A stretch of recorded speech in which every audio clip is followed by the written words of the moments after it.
epic. Okay. This is not really epic. Okay. My face is stuck. This is not really epic. Okay. My face is stuck. This is not really epic. I'm not really sure why.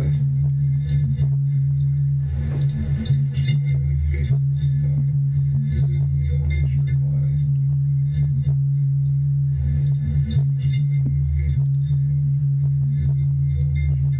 Okay, I am working on issues, that's why I started early. I am working on issues, that's why I started early. I am working on issues, that's why I started early.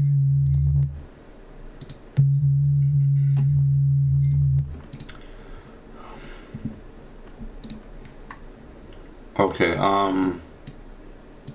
hopefully this actually works out. Okay.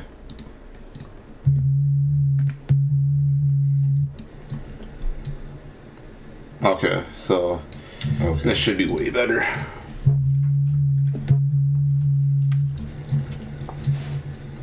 Okay, so this should be way better. I'm not really sure if that sound is in the back though. Okay, so this should be way better. I'm not really sure if that sound is in the back though. Okay, so this should be way better.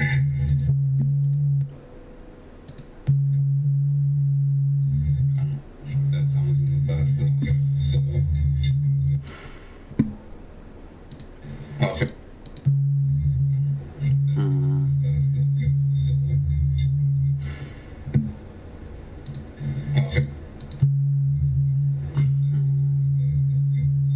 Okay, yeah.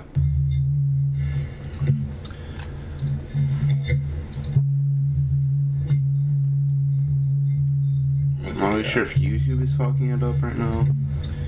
The issue is. I'm not really sure if YouTube is fucking it up right now. The issue is. I'm not really sure if YouTube is fucking it up right now.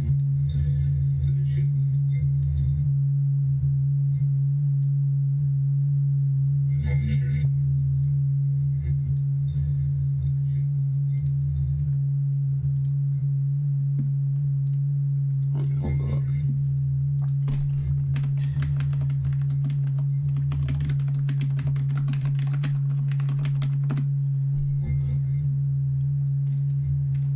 Hello? What? Why is it? Okay, oh my god, I finally fixed it.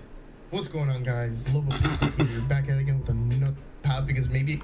Usually when a sound or a buzzing noise is happening, is usually either coming from a certain scene or a source. The way that I do it, self-recording yourself is the best thing you can do to figure out where it's coming from. Now, I do highly suggest that if you have a microphone, you might want to put it all the way to the top. And as you leave it at the top, you might want to toggle the little icon. If you toggle it on and off and go through each source individually in that scene and you're self-recording yourself, make sure that you're saying... You're gonna listen to the recording and hear yourself talk. Make sure you're just recording yourself. Make sure that you're saying... Okay, so. What? Make sure that you're saying... Okay, so.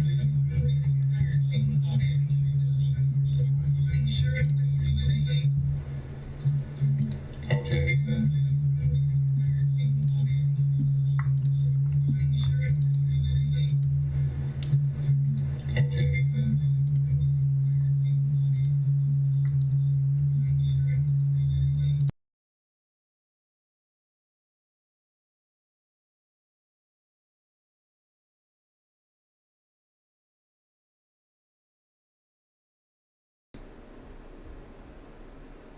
Okay.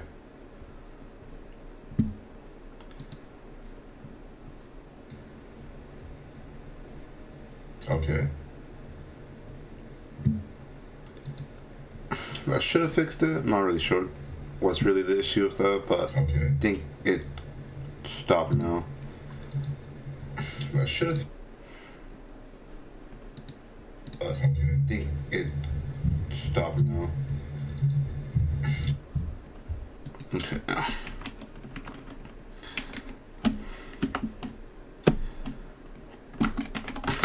So yeah, the stream will start probably in a couple minutes. Well, it's already starting, but like the actual game will start in a couple minutes. The Raiders will be looking to keep their playoff hopes alive against a Rams team that's struggling to overcome some big injuries, but still playing hard. And there is still time to get in on the action with our exclusive offer for new customers. Bet $5 on the money line and get $150 free bets and free bets. Just download the DraftKings Sportsbook app and use the promo code TNF when you sign up. Hi, Dr. Egg. It's Julie. Just me your radio. My number is 618-437-74. Can anyone tell me what Julie did wrong there? You gotta repeat the number. I mean, no one's ever gonna get it the first time. Nope. Didn't leave her last name. No, the phone tells you who called. She didn't mention a good time to call her back. How am I supposed to know when to call her back? No, she just shouldn't have left a voicemail. 9 out of 10 times a text will do. Progressive can't save you from becoming your parents, but we can save you money when you bundle home and auto plans. There we go. NFL Plus is your game on the go. Touchdown! Watch live, local, and primetime games on your favorite app. Listen to live audio from any game, no matter where you are.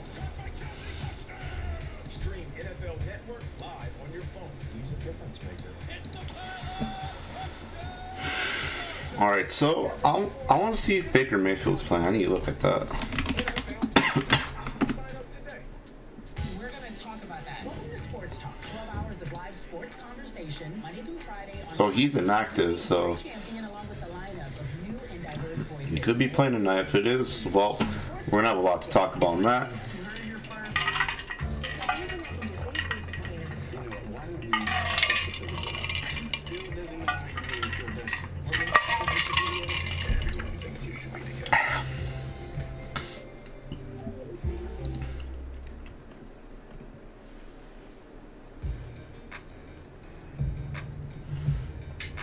It's time for TNF. This week in my shit. Let's go. Scared money don't make no money. Scared money don't make no money. Raiders put up. Hopefully keep their playoff dreams alive. Touchdown, Devontae Adams! I know it's been a tough year, but we the Super Bowl champions and we ain't. So Raider Nation think we just finna lay down. All right. Another thing coming. So as we all know, the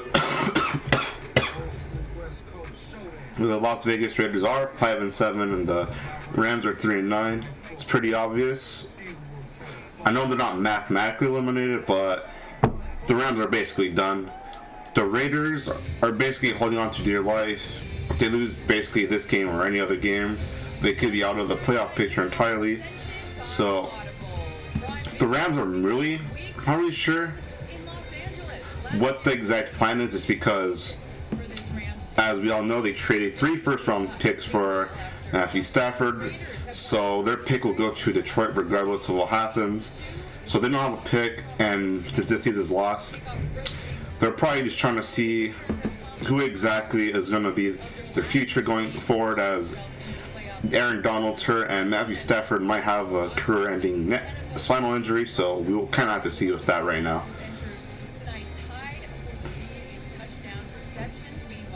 Also, Josh Jacobs having a crazy season on a contract year, of course, so who really knows what's going on with that? That's going to be pretty interesting to see if any team is going to give him a big contract after he got his 5th-year option decline. Actually, let's look up Josh Jacobs' stats. I thought the Seattle game was definitely a step in the right direction, and see what the guys do the right way. See how we can build on that. When did you know that this Raiders team had turned it around? I don't want to get too far ahead of ourselves. We're definitely improved, and we're definitely All right. on track right now. So, got a lot of people fighting on the same page right now. So the same goal and consistency we can do. And we put ourselves on this is important.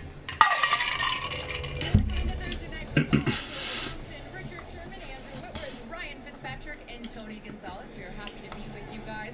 All right, Josh Jacobs is averaging 5.4 yards a pop, 1,300 yards, and 242 rushing attempts and 10 rushing touchdowns. What's been happening? Their offense is finally starting to get an identity. Josh Jacobs has been absolutely on fire. It's been fun to watch. I'm really excited to watch Devontae Adams tonight. And that is first in the NFL in rushing yards, which is pretty crazy because that's better than like King Henry, Nick Chubb, all those kind of guys. He's third in the NFL with rushing touchdowns as well. So it's going to be pretty interesting to see how exactly it's going to be going forward with not a lot of teams wanting to commit to running backs long term. It's going to be pretty interesting to see if team will reward him for big money, see if he'll live up to that contract. So that's one narrative that's going to be popping up pretty soon. We got to talk about Baker Mayfield, right? Coming in, picked up off waivers. He's been here less than 2 days. Your conversation, will he even get the start tonight? John Wolford, all signs point to him getting the start this evening. Will we see Baker Mayfield with? I feel like just being at practice yesterday, kind of hearing how things have gone today, seeing him out there. Of course, even if Josh Jacobs is having a good individual season, a lot of people were expecting some more stuff out of the Raiders. Just not a lot of things have gone away, and probably having Josh McDaniels as their head coach is not the best choice. And they were really struggling, and now it seems like they picked it up. They won their last couple of games, so let's see if they'll kind of keep the momentum off a Rams team that really doesn't have much to play for. And I'm pretty sure right now on the broadcast there's more Raiders fans than Rams fans already, so I'm not really surprised by that, but it's still pretty cool to see the amount of silver and black in the stadium.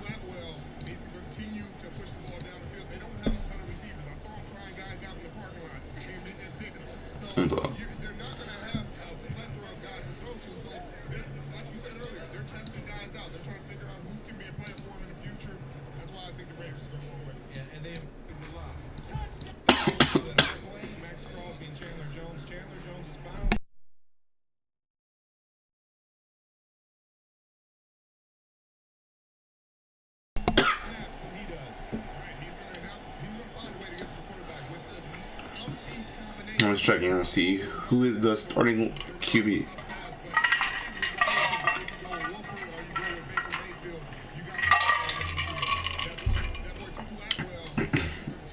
The broadcast does say John Wolford, but I want to see how long he'll be before they put Mayfield in, or if Mayfield is going to play at all, because I'm pretty sure he got signed like 2-3 days ago at max.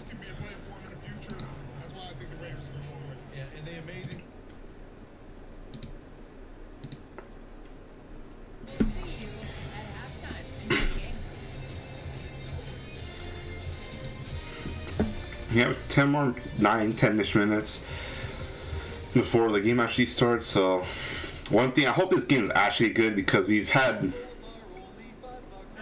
in a kind way of saying it, a lot of duds on Thursday Night Football. And the last game we streamed was the Titans and Packers, and that game got out of hand relatively quickly. So let's hope this one's actually pretty interesting, and it's not a lot of boring plays and all that kind of stuff as well.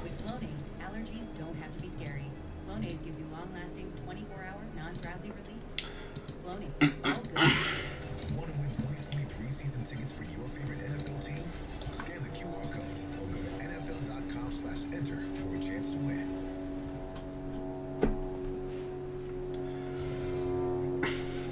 Storytelling presents Prime Stories. Touchdown! LA leads Seattle. Now can your defense close it out? 41 seconds left. Gino. Back inside.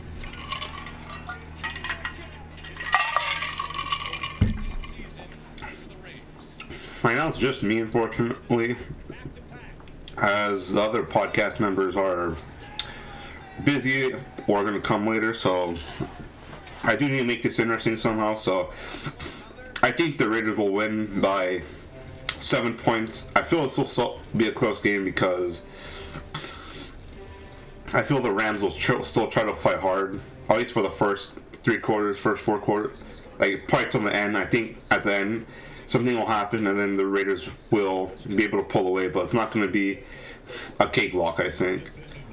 At least I'm hoping not, because obviously if it is, that's going to make the game a lot less interesting, a lot less talking points. But I do believe that it will be a relatively close game, but it's not. But it might be a little bit grindy, as all Thursday night football games have been kind of recently. Baker Mayfield's journey continues. The quarterback claimed off of waivers by the Rams. Another quarterback coming. When you get back there, Also, I'm probably going to have once Keg joins, I'm probably going to have an over and under when Baker Mayfield will make his first appearance as a Ram.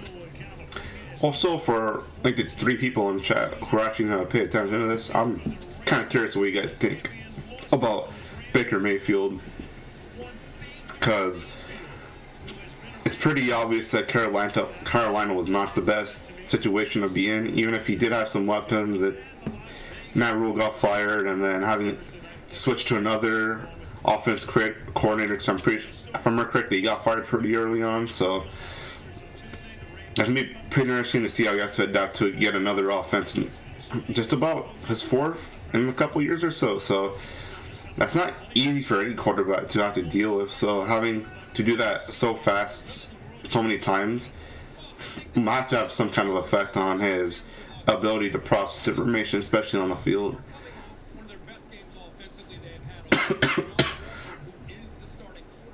But because Matthew Stafford's injury seems to be really damaging, I wouldn't be surprised if this is the Rams trying to fix Baker Mayfield, try to get him coached up a little bit, and then he can take over their starting position for the next couple of years or so. But I have no idea what the playing time will be right now, especially over John Wolford, who they seem to really like, over Bryce Perkins, even if John Wolford is banged up. I think there's still belief. The only team in the NFL with a running back. You mentioned Josh Jacobs leads the NFL. You got Devontae Adams, who's over 1,000 yards receiving. You got different quarterbacks. So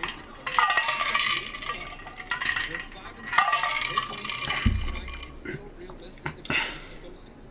This could be one of those you can't make this up nights. Can't wait to see what happens with Mayfield and the Rams against the Raiders on Thursday Night Football. Now they're saying Mayfield's playing, so I'm really not sure who the starter is right now.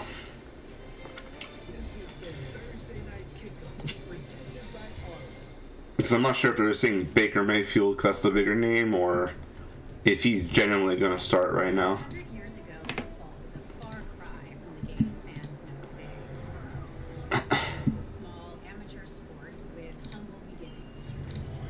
American Football is an Audible original podcast that delves into the story of the birth of pro football. American football. How the gridiron was formed. Presented by Michael Strahan and narrated by me, Kate Mara. Listen on Audible. Hold up. DraftKings, you're telling me that you're boosting same-game parlays? Well, that's big time. Actually, this is big enough. We're going to need a new word. Jumbo muffins. No, macho Memphis. Barcangeloso. See? Picked up, gets it. DraftKings stepped up same-game parlays. Boost your winnings up to 100% for our biggest payouts ever. Action's so good, why bet NFL anywhere else?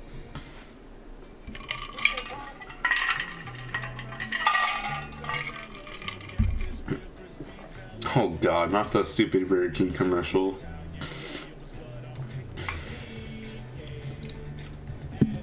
So that's like one meme that's been going around, especially in the NFL communities, that stupid Burger King commercial has been on just like every broadcast I feel since the beginning of the season. Not just every broadcast, it's been like in every freaking commercial break. That's what it feels like. I don't know the last time I went to Burger King, and the last time I did go, I had like their breakfast, something like food poisoning or something because I felt really sick for a while. So yeah, that's just a random Burger King fun fact for you, I guess.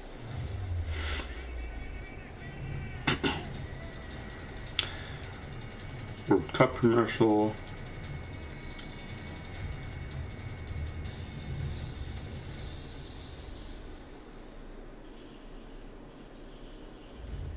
Prime Video, the new home of Thursday Night Football, welcomes you to the following presentation. Alright, game time is about to start.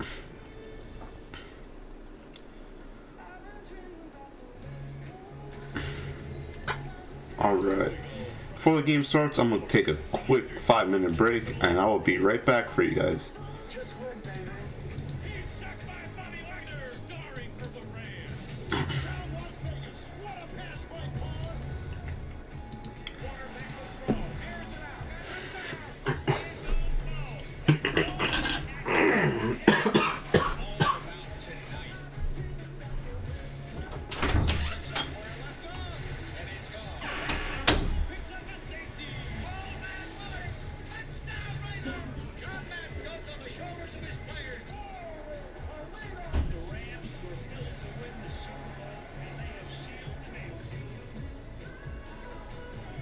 Early evening in Southern California, SoFi Stadium, Rams Raiders. Let's check in on the field with Kaylee Harton. Kaylee. Al, every game just before kickoff, Josh Jacobs and Devontae Adams find each other on the Raiders sideline.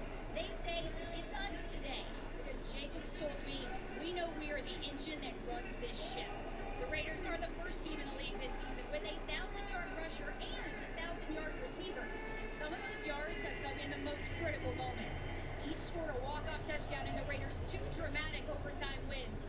And through this 3-game win streak, they have combined for over 1,000 yards from scrimmage and 7 touchdowns. But the stars of this offense agree their success wouldn't be possible without the guys up front.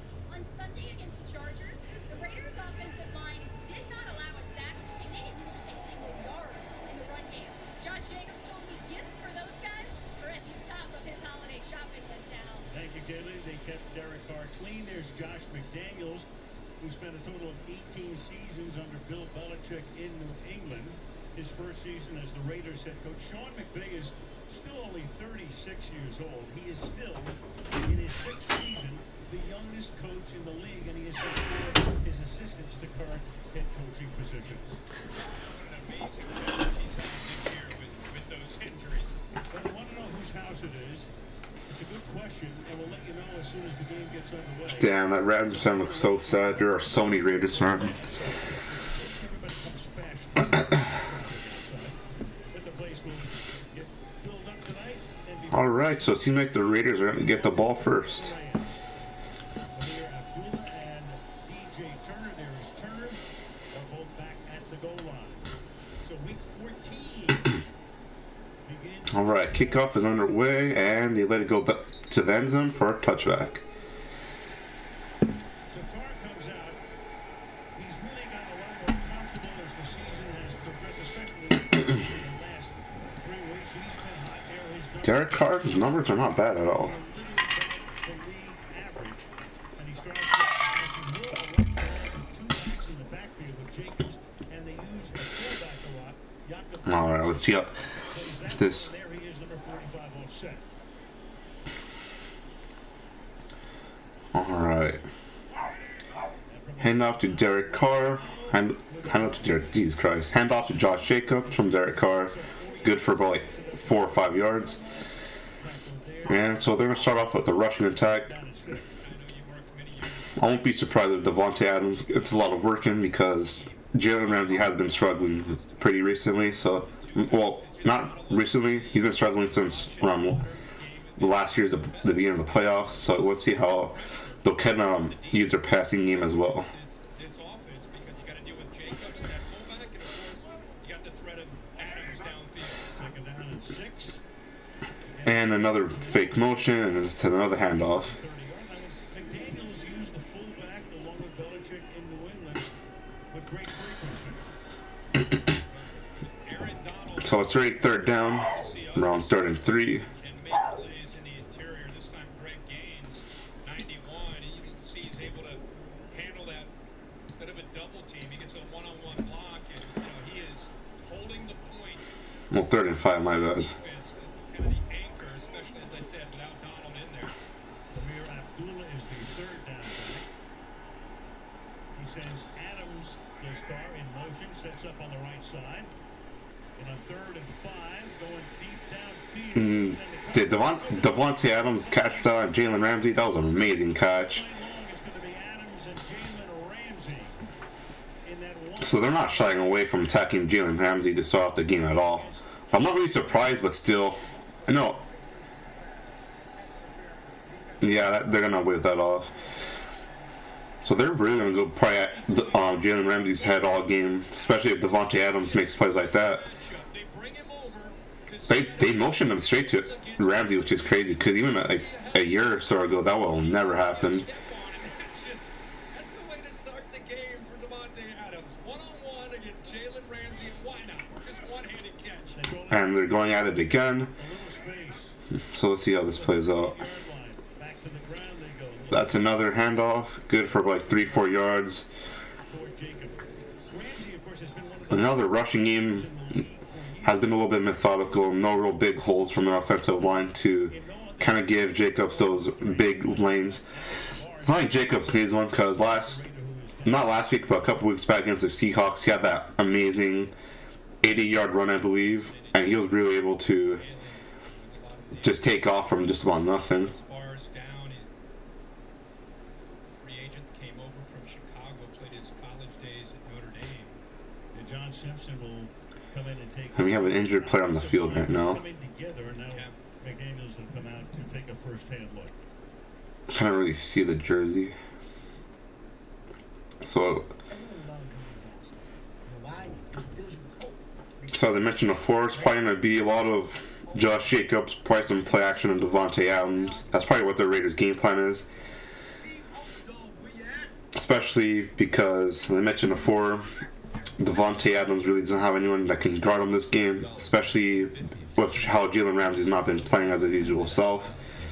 But I want to see how they're going to use the other pass catcher, especially Foster Moreau. So I believe Derek Waller is still hurt. Because they have a high risk factor, such as heart disease, diabetes, being overweight, asthma, or smoking. Even if symptoms seem mild, factors can increase your risk of COVID-19 turning severe. So if you're at high risk and test positive, don't wait. Ask your healthcare provider right away if an authorized oral treatment is right for you. I'm trying to be the best version of myself. There's a lot of hard work and there's no secret to it.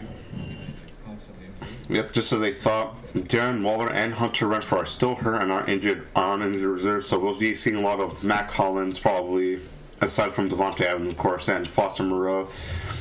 I believe they have another tight end that's been getting a little bit of action for the Raiders. So we have to kind of see how they use their other weapons as well. It sucks that Darren Waller got hurt so early, and he's been hurt just about almost the whole season. I know he's played a couple games, but those games he has played, he really hasn't been himself. He has a really amazing backstory of how he was able to beat addiction and drugs and all that. But I'm pretty sure you guys already have heard about that a lot from other people. But it's still a really pretty cool story, especially when he was on the Pat McAfee show with that interview. That's how I learned about Darren Waller, really. So yeah, the Pat McAfee show does have some pretty good reach if we're still talking about it over here. Anyways, I'm going to be pretty interested to see how much it's going to be running for this game. Because if they get off turn early, they don't be surprised if there's going to see a lot of fullback and Josh Jacobs action. Could really go either way. So he's not averaging too much yards to start off the game, but it's literally just like 3 minutes in, so we have to kind of wait a little bit longer.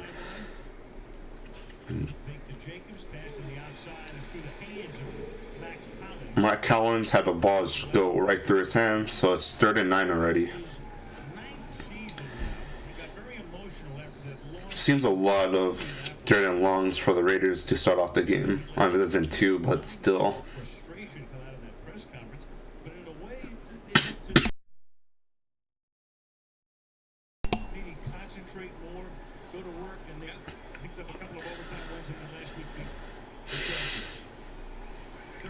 Derek Carr off the shotgun. He's going to have his quick pass to Josh Jacobs. Oh, not Josh Jacobs. The other running back. You see Kobe Durant right here. He recognizes it and rolls the dice a little bit, trying to beat those blocks, getting to him. Gets in there, but once he's being aggressive like that. So far, the Rams have not been able to stop them on pretty generous third down plays, so we have to wait and see how that's going to progress through the game.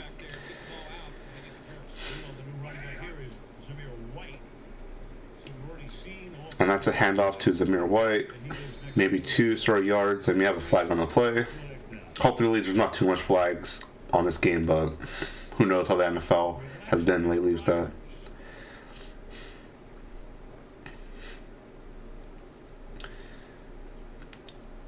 Damn, that ref really needs to talk to somebody. Further consultation.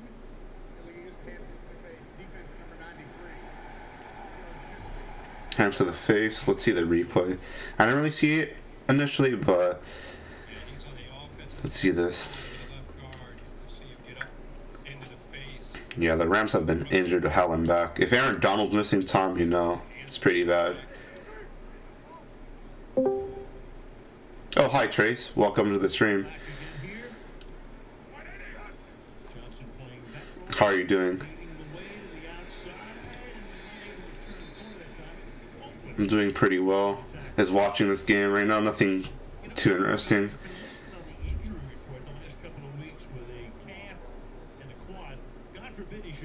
Well, who do you pick for this game? By how much? Oh, okay, that's fine.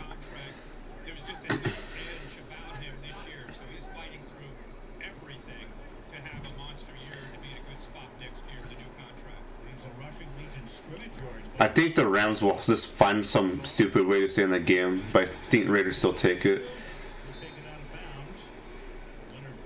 Because even against Seattle, like, they really stood.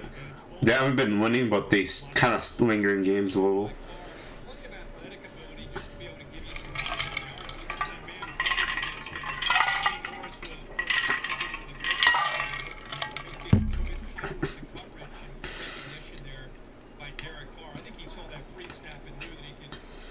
Oh yeah, and Jalen Ramsey already got burnt by Devontae Adams. I know. I don't know what happened. I feel like he fell off pretty quickly. And Josh Jacobs is a monster.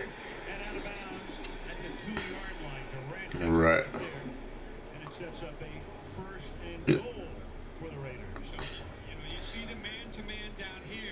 He got hurt too, which is crazy.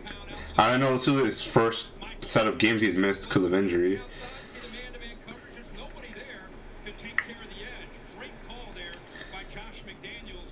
Yeah, they really need Donald because Josh Jacobs is starting to pick up some heat on them.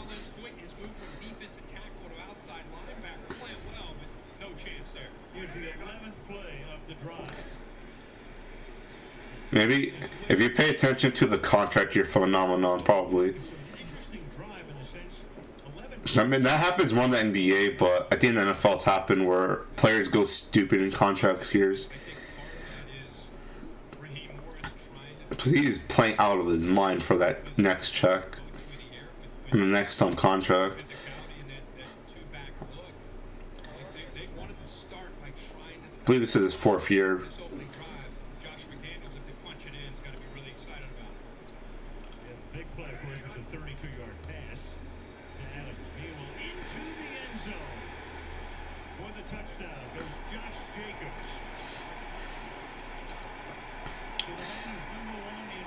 That I really don't know, just because a lot of their financial situation is based off not their. Cause I know in the NFL there's the salary cap and the money the owners use for that, and Josh Jacobs got a pretty nice touchdown right now. I didn't really see who actually was in there, but I know their money situation is based off their coaches, because I believe they're still playing John Gruden, if I remember correctly. And if they fired McDaniels, they'd have to pay the remainder of his contract and the new coach. So that's why, like, especially off the field, they're really screwed. One-handed, 32 yards, setting up Jacobs at the end of the drive to give them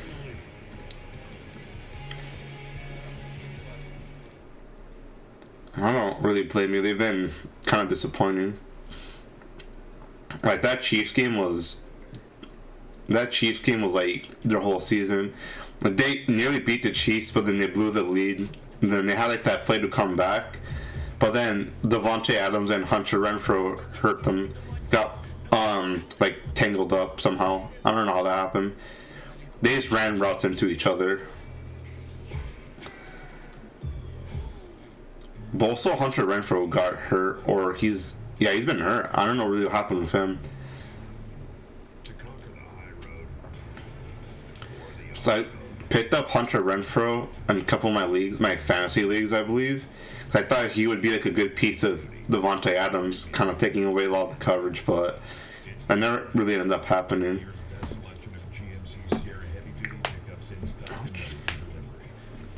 Ooh, I love truck commercials.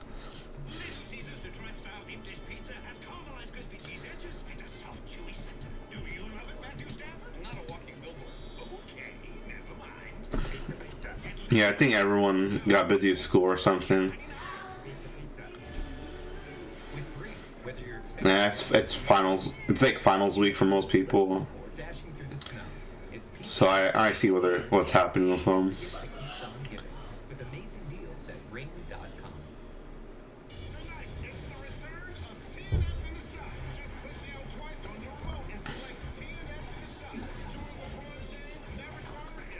Hey, look, they have like their own version of what we're doing, except there's LeBron James, so that sucks for us.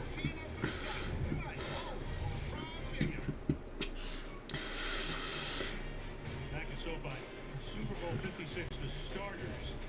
16 of the 22 have returned. I don't really have a lot either, but I try. I might do some basketball streams when football season is done. That'll be pretty interesting.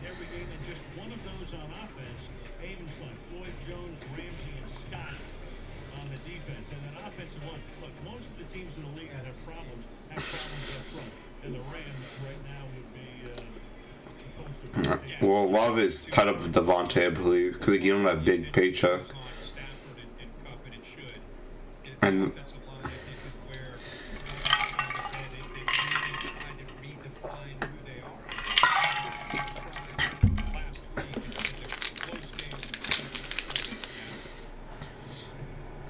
yeah, I know he got paid when he went to Vegas. Over your Packers, which sucks for you at least. I mean, that is true. But he still left, and I'm pretty sure they miss each other.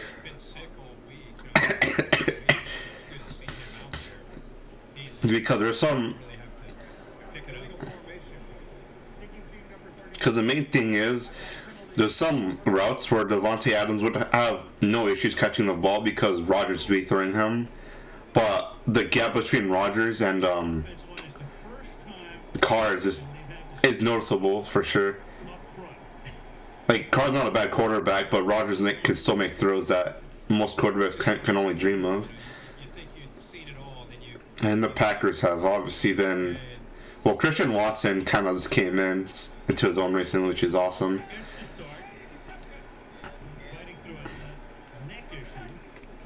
I want to see it.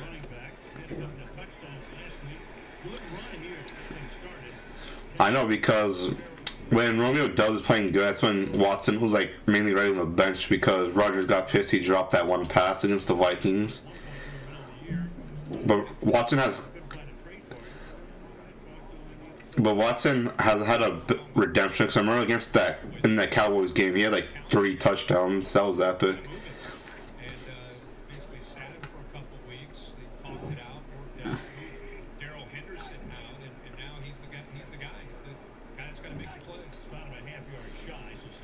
All right. Another handoff to Cam Akers, and that went nowhere. So, Baker Mayfield, what do you think about that? Because he might play tonight.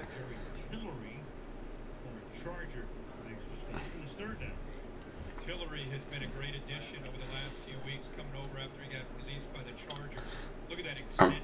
I'm pretty sure I think everybody said about the Panthers, but that was a dumpster fire.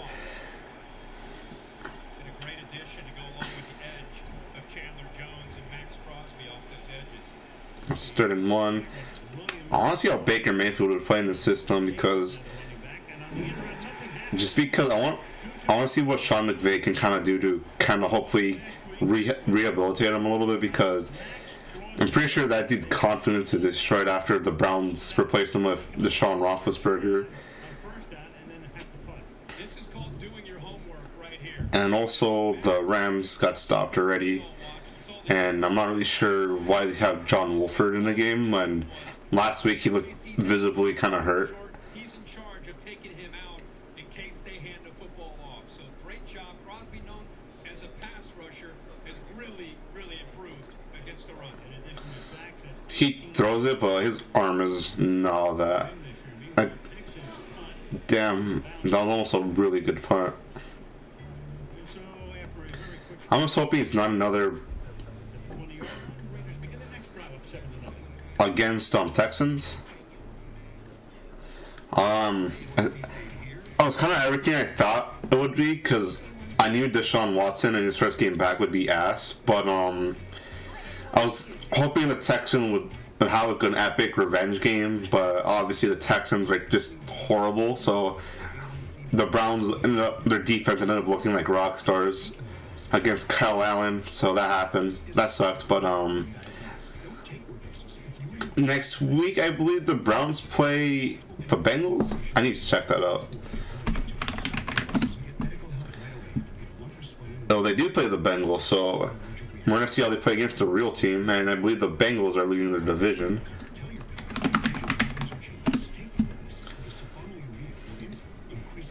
The Ravens are still leading the division because they got that win over them recently, but the Bengals have been red hot. The Ravens, Lamar Jackson is hurt, so who really knows with that?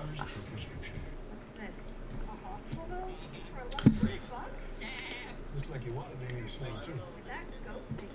He's talking about expenses that health insurance doesn't cover. Get help with expenses. They play the Steelers twice. They play the Browns, the Falcons, and the Bengals. The only game that's like an easy is Falcons. I feel like the Steelers have been playing kind of actually decent recently, so that's not a gimme game. And the Browns, who really knows with that?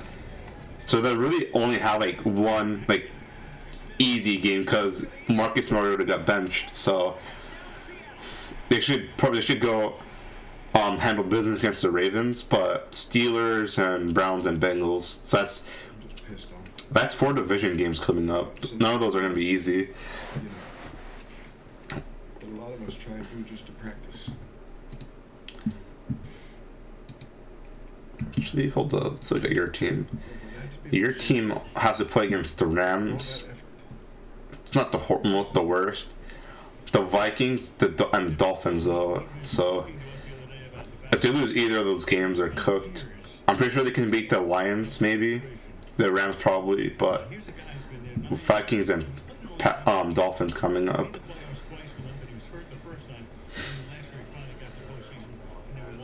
I think the important thing is what happened since they won 3 in a row. I think it got the attention of a lot of the players, especially the younger players. They have a first-year head coach. Do you think Rodgers is going to stay next year, or what's the story of that? Because I've been trying to. You're the Packers fan. I've been trying to figure that out for a while now.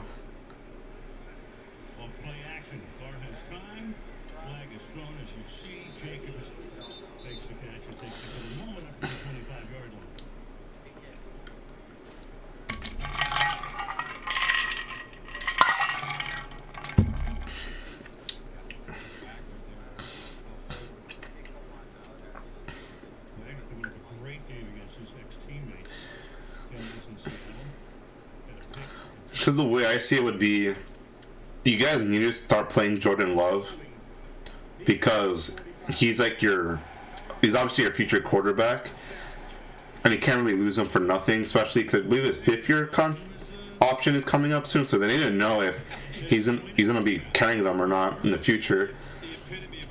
So I think that what's best for the Packers is I felt they should have traded Rodgers this offseason because they would kind of like, if Russell Wilson got like 4 first-round picks or whatever, Rodgers would have gotten like 6 of them probably.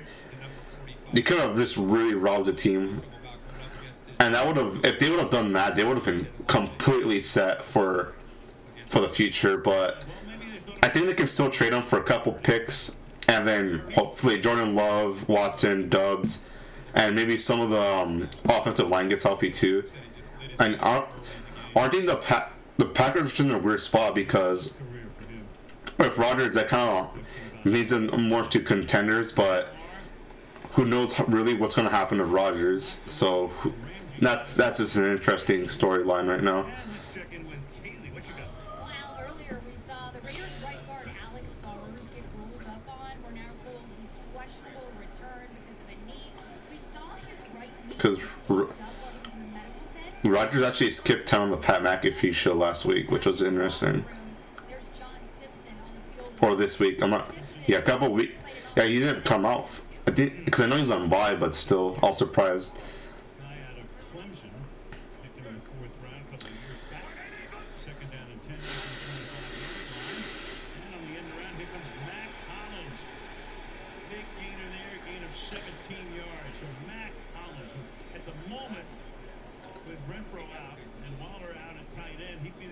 Receiver. Yeah, and again, these edges are a big concern. You'll see Hoyt up on the edge here. He's a 300-pound defensive tackle because of injuries, has had to move to the edge. They don't even have to block him. Burrow goes right around him because he collapses down. A guy that's learning a new position. Also, low-key, I think, from what I can tell, Jair Alexander hasn't been the same player. Because he got, like, toasted by St. Brown last week.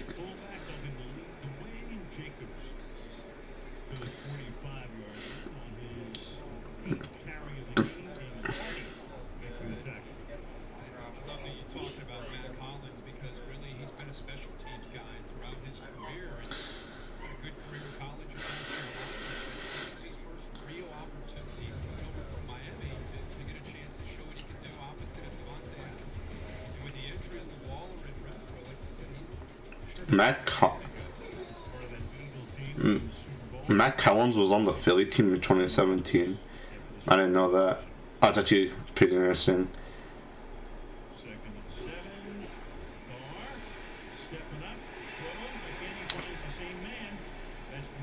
Matt Collins is having himself a nice game so far. Not gonna lie. Let's see this. Matt Collins.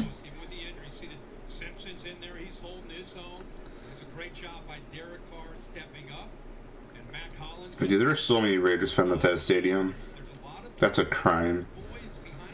I'm not surprised because everyone takes over the Rams/Chargers stadium, but still. All Raiders to this point, this is their 17th play. The Rams have run 3. Again, the workhorse. Yeah, right now it's really the Rams defense is not doing much. Speaking of Rams defenses and former players, Von Miller is done for the season, I believe.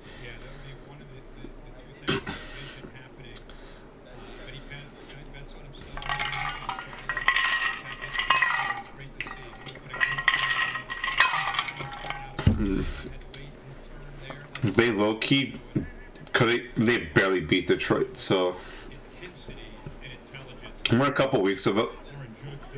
I know Detroit is good, but like not good, but they're at least decent enough to hang in games. But I remember a couple weeks ago I said the Bills were overrated.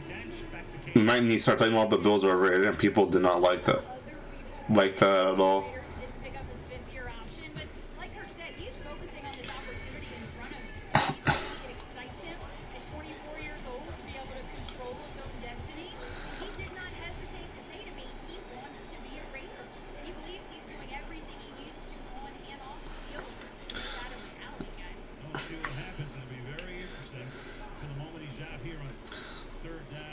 Yeah, the Lions are no poster child of winning, that's for sure. And the Raiders already wasted a timeout. Josh McDaniels and his brilliant coaching. I still really can't believe they hired Josh McDaniels.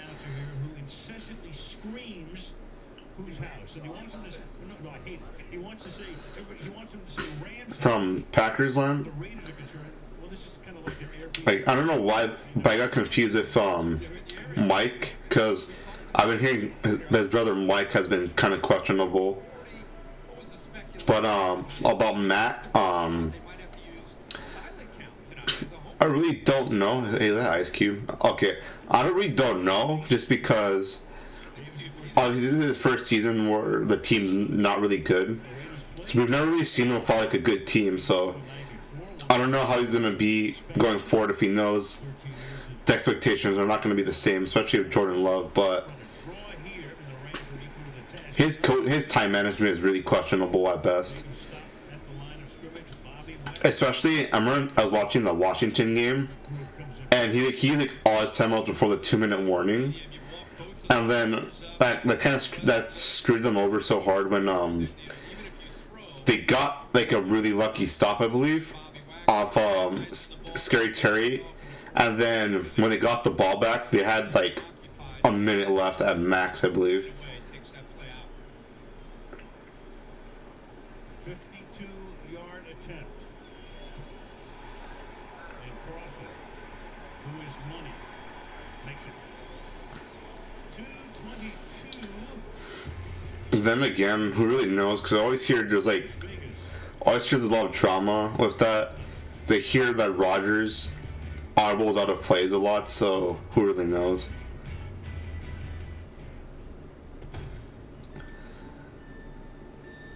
Yeah, I always hear the rumors that Rodgers audibles out of running plays. I'm not really sure what the validity of that is.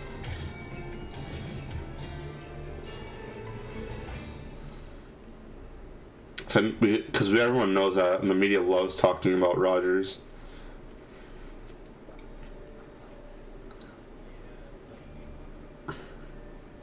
No.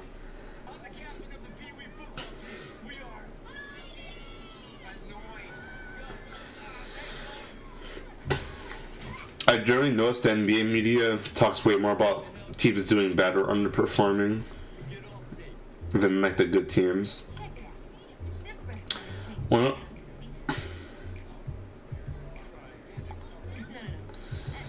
One of my good buddies is a Celtics fan, and he's complaining that no one talks about the Celtics. Because everyone's really been about struggling teams more than the teams doing good. So I know teams like the Bulls have been kind of ass, and so I've been hearing a lot about that. The Lakers obviously have been poop. Then another team like the Nets were really sucky for a minute, especially when Ben Simmons was like averaging like 3 points a game. So so yeah, the media really just likes to talk about bad teams. It's easier to make narratives and stuff out of them.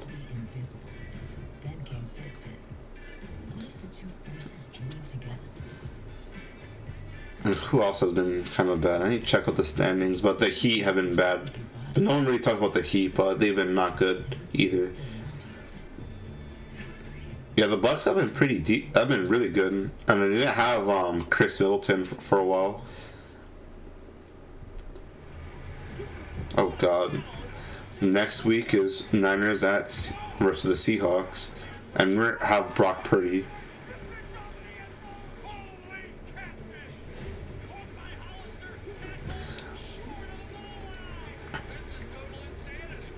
If freaking Brock Purdy is better than Jimmy G, which, if that happens, oh my God, dude, you don't even know. Because we already beat the Dolphins without Jimmy G or Trey Lance, so I'm already hyped. I really believe that, I believe the way the season might go for us will be, we get in like at 9-8 or 10-7, but I really believe our defense can win us the championship. just because this defense reminds me of like I forgot. Oh shit, Baker Mayfield's in, so that's fun. Mayfield is in the battlefield.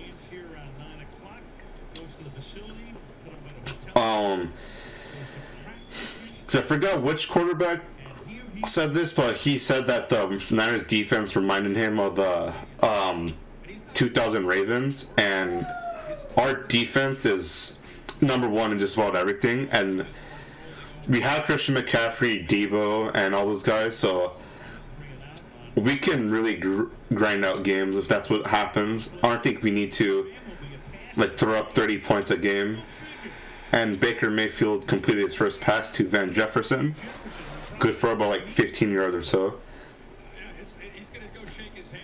So Mayfield is now in.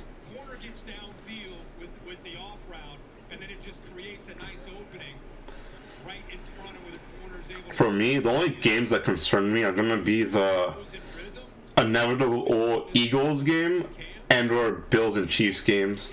Those are the only games that really scare me in the playoffs. Pretty good debut, 21-yard gain off play action to Jefferson. Again, play action, rolling left, keeping his eyes downfield, directing traffic. Baker Mayfield thinks he's Lamar Jackson because he just ran for like 8 yards. 39-yard line.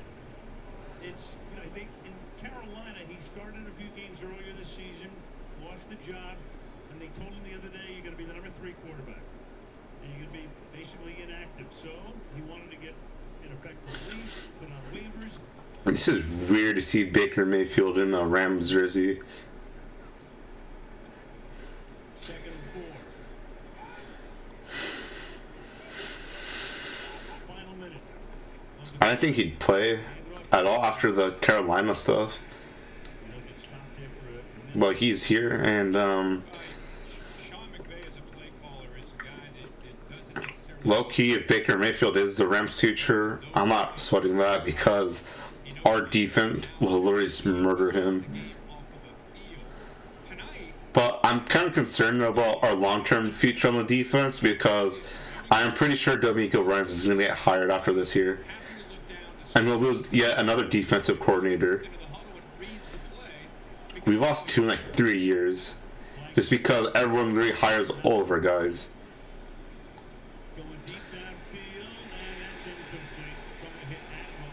Which I guess is a good problem to have, but obviously my team will have the issue where I'm not sure what the new offensive coordinator is, because I know it was Mike McDaniels for the longest time. I'm not sure if they really put someone in as that, but if they continue to do good, well, our OC will be out and our defensive coordinator will be out. So there's no foul there for all that. Both teams have gone inside the 25 basis. What's that all about? Isn't it Joe Barry? I really don't know either. They're going for it, so let's see what Baker's made of. Yeah, Nate Hobbs' head was all over Atwell. Not really sure why there was no flag on that when they called one. Well, here's an interesting choice right now because you're at the 37. You go for the guy who just got here 20 minutes ago. He will come in and attempt a long field goal. That was spotted. No, they're gonna kick a field goal. 10. Well, I'm not sure what the. It's a 55-yarder, so it's not an easy one, but could be 10-3 or 10-0. I'm not really sure. That's good. So 10-3.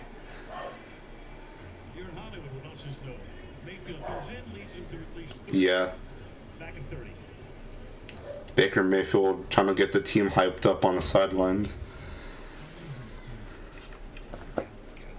But I remember, it's crazy because in the game against the Steelers, when he was still on the Browns, when they trounced them, I really thought Baker Mayfield would be like a lifelong Brown. He's going to get maybe a couple playoff games with them, but that really ended up never happening. Now he's in LA after going to Carolina, so 3 teams in like 1.5 years. The Rams sent him the playbook got to know enough of it to look fine on that drive for a while.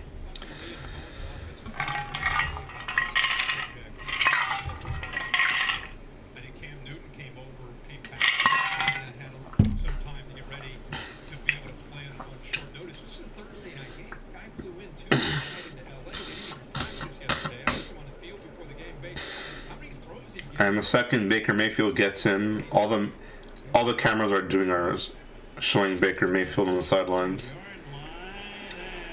That could have been really bad for the Rams, but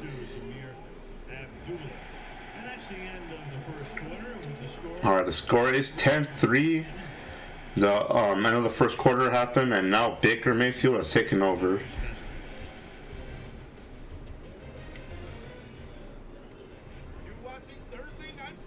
I think he just benched.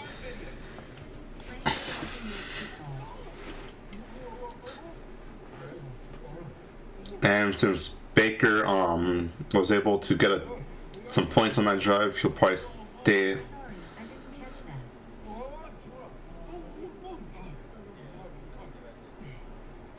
Alexa, play the last touchdown.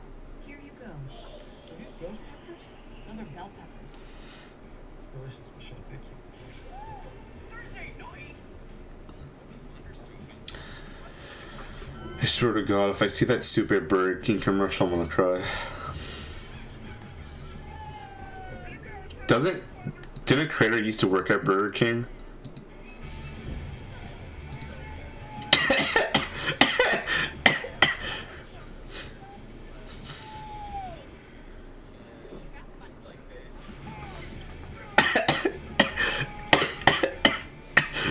What do you mean you don't let people in?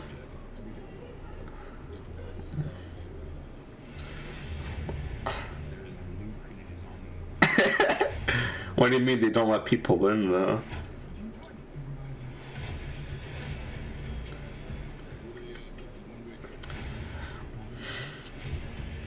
Down.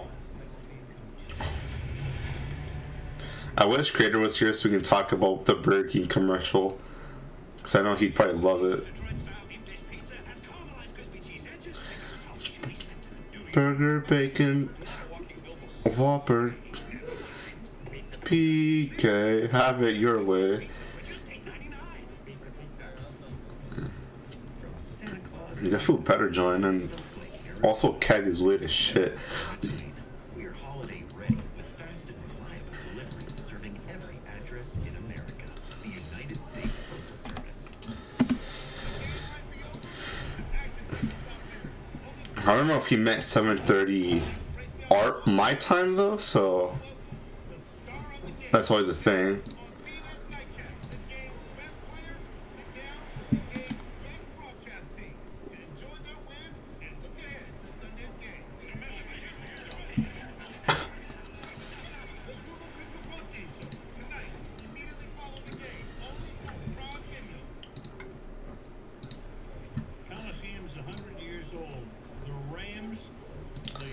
Yeah, he was like, "Oh, bro, I get off at 7:30. When I get off, I'll be on."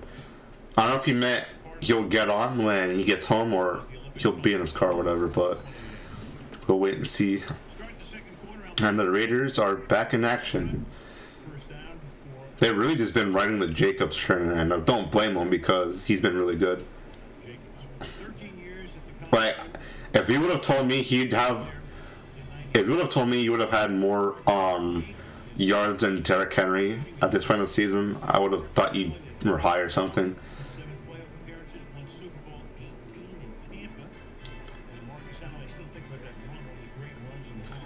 He's had like 60 yards in the last 2 games. He's not been good. Well, it's kind of hard to tell because exactly.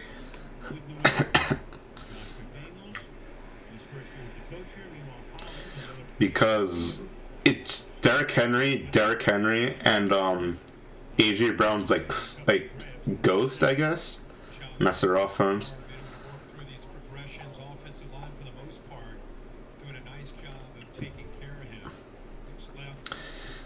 They thought Jalen Brooks would be Deebo Samuel, but they didn't give him time to develop. And it's just the thing is, that's literally, if you stop Derrick Henry, you win. That's literally all there is to their offense.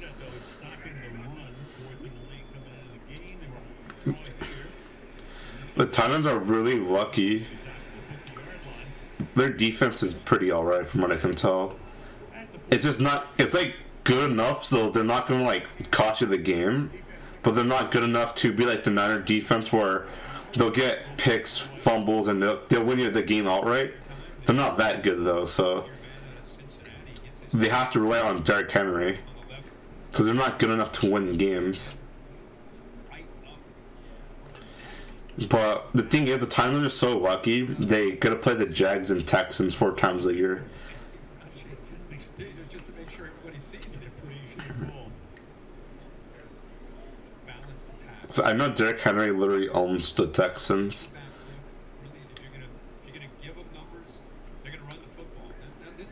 So that's just the main issue. Is just they don't have They're only really getting the playoffs because their division's so ass, and the Colts also suck. The Colts are really weird too, but so that's why they get like a wild card playoff game they can host at home, and they still lose. If the Raiders win tonight, your favorite, they'd be 6-7. Yeah. Last year after 13 games, they were 6-7. I thought they'd win the division, so that really didn't age well. I thought Matt Ryan only looked bad because he was in Atlanta, and Atlanta is Atlanta, especially because Arthur Smith just is not a. From what I can tell, he's not a good coach because. Oh, kind of going off of what Zach Schomler said. He's just the only things he. I'm just not sure what the point of his offense is because he spreads the ball so thin. No one really gets a lot of touches, and no one really develops in the offense. And he just refuses to use Kyle Pitts for some reason. I'm not really sure what that story is about. And he had like 4 running backs he gives hands off to. So that's just a disaster. It's just a lot more, not so much of a disaster, it's just they're not really sure what they're doing. And so when that kind of happened, so that's just really pretty interesting.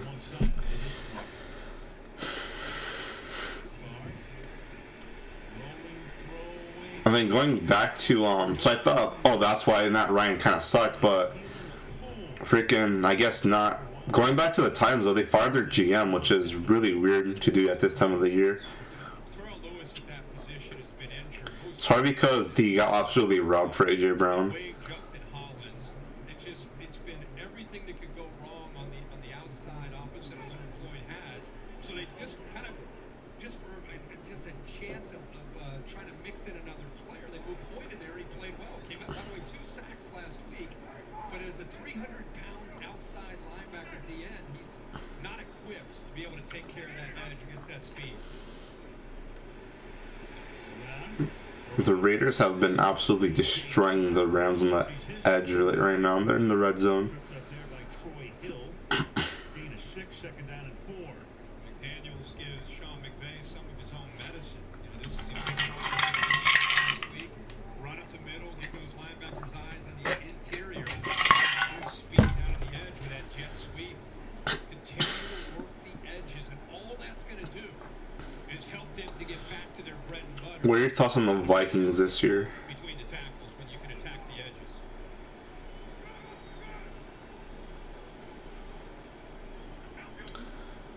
Second and 4. That man again, this time all kinds of flags come in. We saw 2 of them fly in. One was Jacobs on what would have been his 4th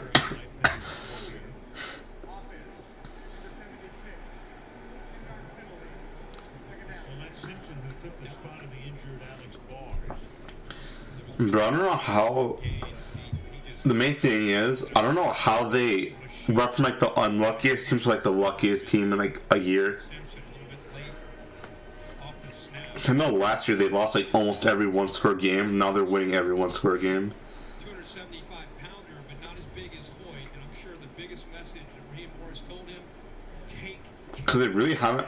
They beat the Bills when Josh Allen still had like kiss her elbow, but they really haven't had like the really like insane blowout win over a team yet. Because the good teams they played against, they got blown up by Philly and Dallas.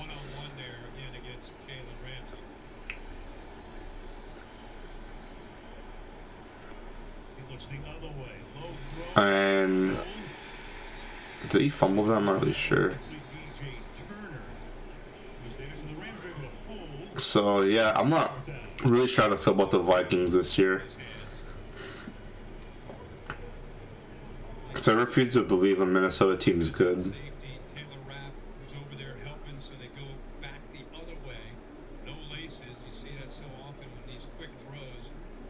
Or,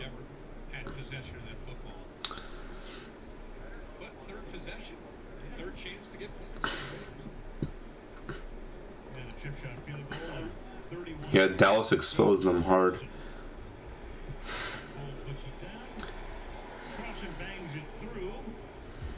They're probably angry. Well, luckily, I know a team that has the first place person for the DPOY trophy, so I'm not really worried. Watch that age really poorly, and someone's gonna clip that and like use it against me. Yep. He almost like, I think he has like 13.5 sacks already.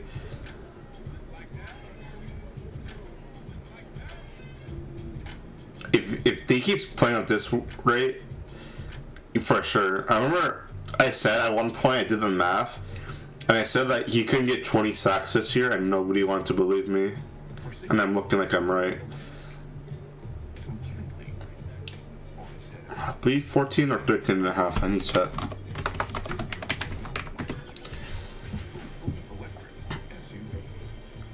He's at 14.5 already.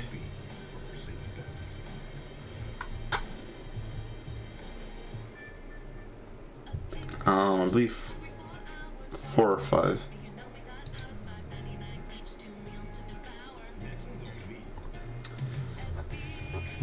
God, it's a stupid ass BK commercial. Ooh, no. It says Nick Bosa hasn't been practicing though.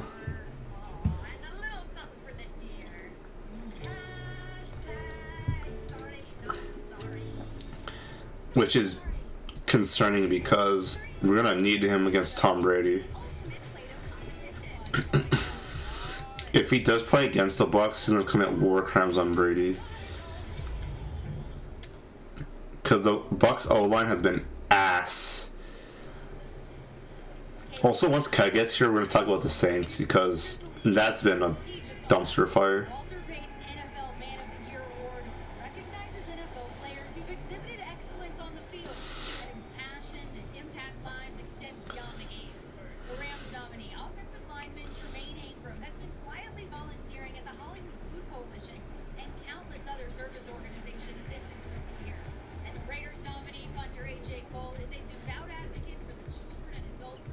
Ooh, Walter Payton Man of the Year should go to Aaron Rodgers. This is gonna be like his clips of him talking about the vaccine or something. Last year's Man of the Year, and he gets the award and he wins the Super Bowl that day. It doesn't get any better than that. I really don't know what's going on with that whole thing. Still about Rodgers and the media, because I'm pretty sure the media still hates him. I love how Creator comes in the chat and holy shit, Powell's got owned by whoever that was. Okay, Baker Mayfield's back in the game. Baker Mayfield's back in the game.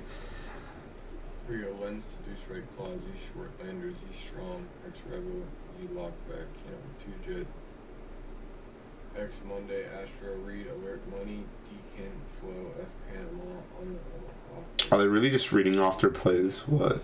That's John Wolford, and he's in his car, and he plays that back so he can learn all of the play calls. And this is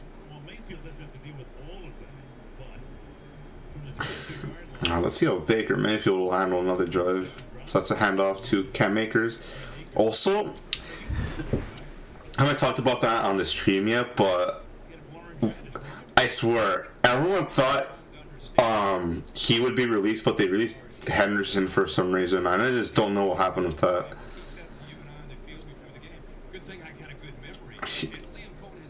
They waived him, and he went to the Jags. So he committed career suicide, unfortunately. Well, the Jags are not the worst, but ETN's getting the majority of those carries. ETN's a dog. So I want to see how ETN, Lawrence, Zay Jones, Christian Kirk, all those guys, I want to see how that's going to play out.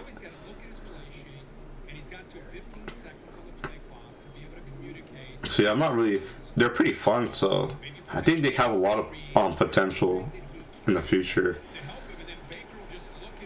So remember, I was looking at their roster this year, and I thought this team can like legit go like 7-10 or 8-9, which is like amazing for Jacksonville standards. Because yeah, it's kind of obvious they're not the best team in the world, historically speaking. Except 2017, where they just became good for like one season.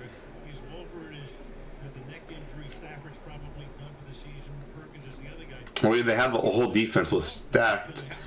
And they had Leonard Fournette when he was in his prime, I guess.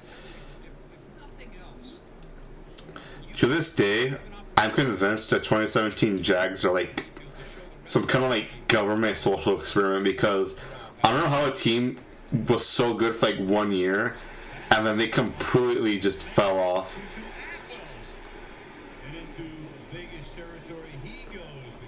And Baker Mayfield threw a dime to Tutu Atwell.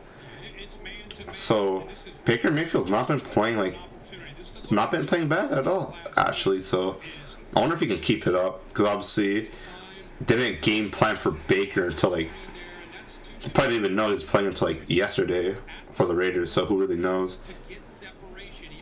Tutu Atwell guy is not too bad.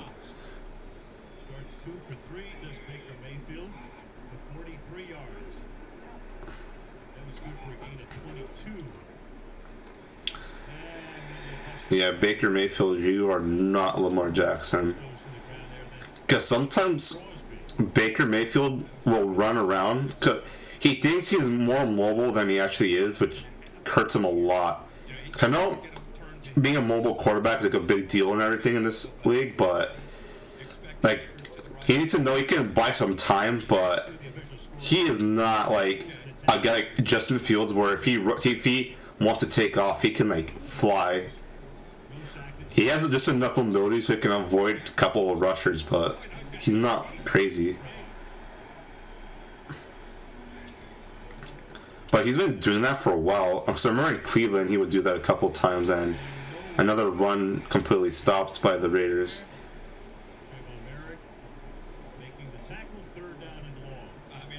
I'm all for it. I love Tutu Atwell and what he's trying to do. And here's Brandon Powell.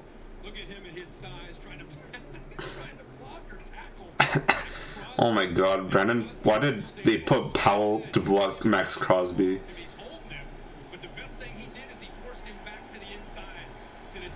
That is something that should never happen. That's like such a mismatch.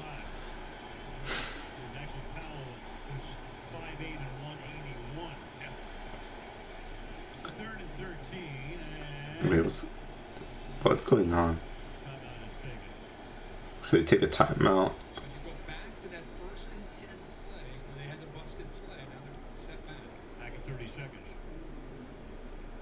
Okay. Rams. They have. I'm pretty sure it's because Baker Mayfield had no idea what play he was gonna run, and because Sean McVay's talking to him right now. I'm not surprised, because he's playing on like 2 days' notice. That Sean on the bench of Derek Carr right now reminds me of that one time. It was like that. Remember that one? You know that one meme of Derek Carr looking like a supervillain?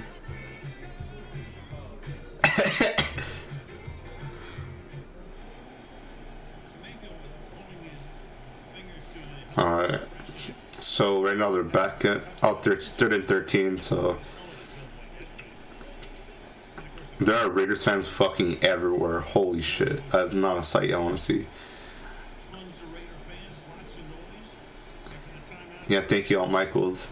I said that right now. Baker Mayfield launches a dime to Skoranek? Yo, holy shit. Skoranek just mossed that guy. Oh my god. Yo, show that replay. That was epic.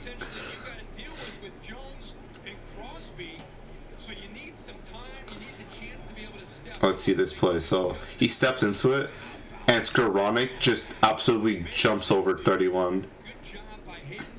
Skoranek had a really nice catch, and hey, they missed holding on Max Crosby, but hey, shit happens, I guess. I just want this to be close so I can actually be interested in the game. Yeah!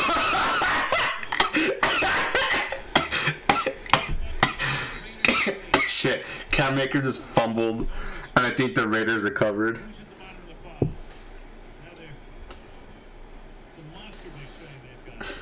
As soon as I say, oh, I want this to be a close game so I could be interested, Cam Akers fumbled, I believe. Well, I know he fumbled, but I don't know he recovered. Sean McVay looks like he's about to kill himself and or go to an Amazon job.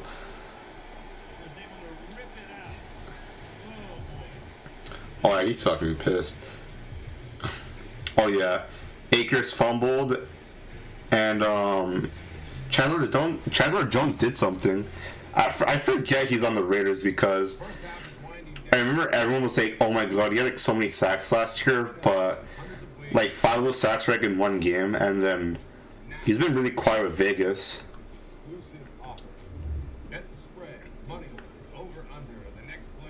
And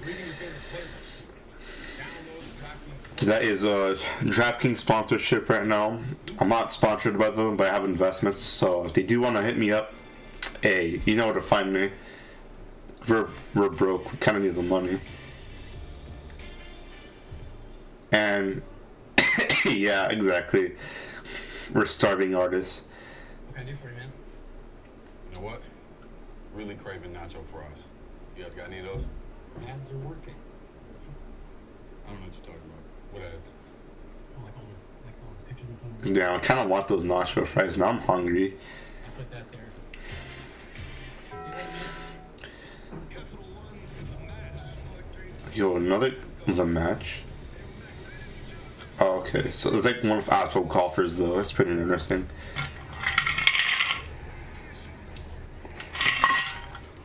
So I thought Tiger Woods would never play again after his accident. So that might be a game I want to watch, but I'm pretty sure no one will tune in for a golf stream.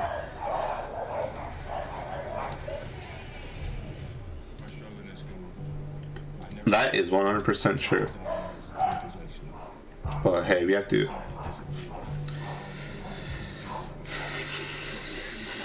As someone who's played a decent amount of golf, it's just, yeah, watching it is just, the announcers don't do any justice all the time. They're very monotone, which for a game like golf, where,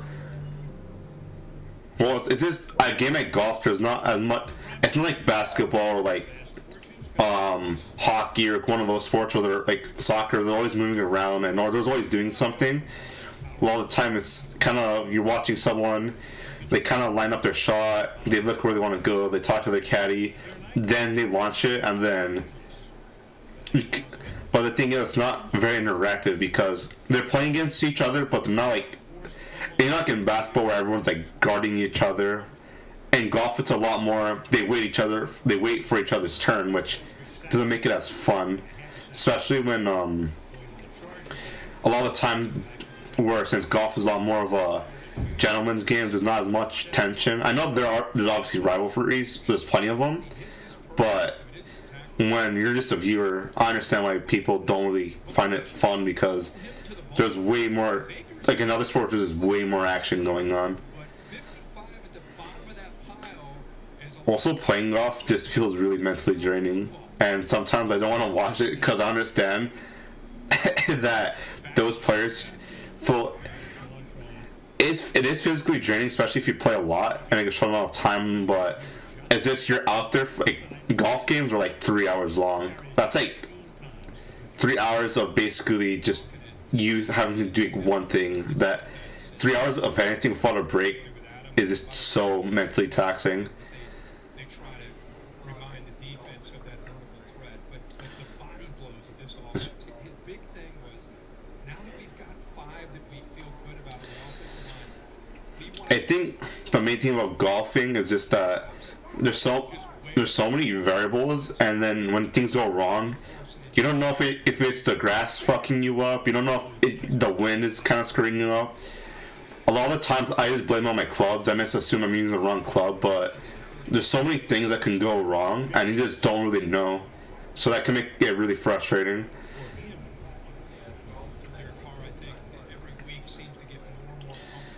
Also, what makes golf really unique, though, that I do like compared to other sports, is that every game is different because you're in a different course.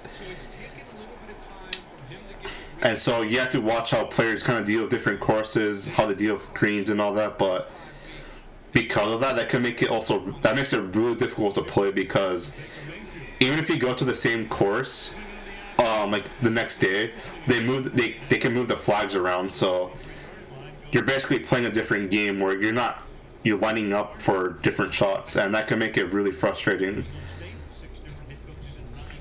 Because if you go to one golf course, it's not going to be the same one. It's not like how every baseball stadium is the same. Well, technically, but like it's not like how every like basketball court's the same. Like, you really don't know what you're dealing with, because golf is an outdoor game, obviously, because there's weather, the wind, there's animals sometimes, which is crazy. I remember at one course I played at, there was so many ducks and turtles. Like, they would just get in the way, and I don't want to deal with ducks because I know they're very violent animals.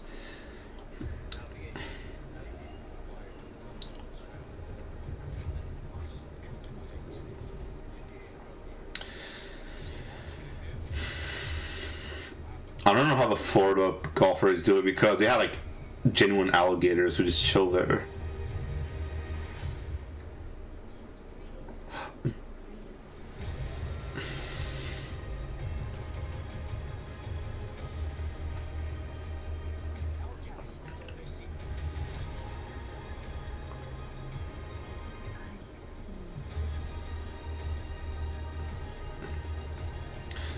I'm gonna go watch that Avatar movie.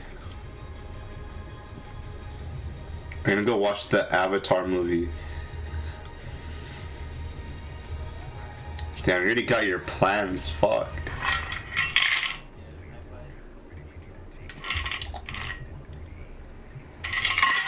Is Crater going? Tell Crater if he doesn't go, he smells.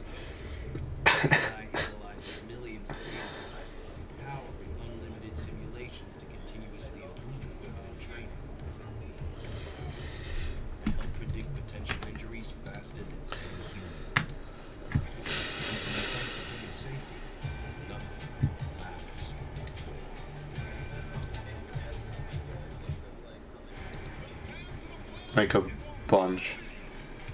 I believe Avatar came out in like 2008, 2009, so 13 years roughly. Nationwide presents the Walter Payton NFL Man of the Year Award. Every year, the National Football League recognizes Because even Avatar 1 to this day still looks really good. It's hard to believe that's a 2009 movie.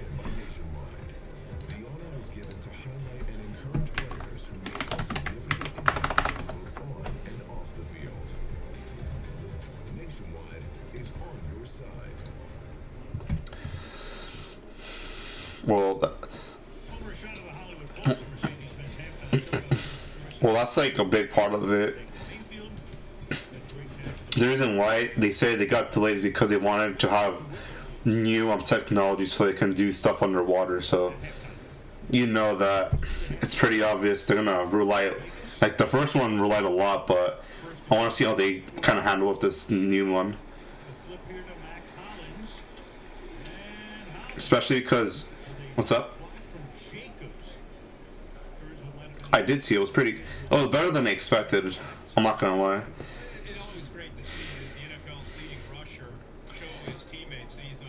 I liked well, for the one person watching this stream, I believe. There's some spoilers right now. I'll talk about it. We're gonna talk about it. So if you don't want to deal with that, come back in a good 5 minutes or whatever. But I thought the character development was pretty good. I thought the especially if Shuri, I'm glad that the movie wasn't like jokey, because I thought they would make a lot of jokes and like you know how the Marvel movies are, you know. I thought I was we're gonna make jokes and there was still some like quips and that I didn't really think were funny, but overall I'm glad the movie was really serious. I'm glad that they had a genuine tone they wanted to take with it. The only thing is I didn't really like the Riri Williams stuff, just because I thought it was a weird movie to introduce her in. Oh, guess who joined? Good, he's done alright. Alright guys, Keg is now in here.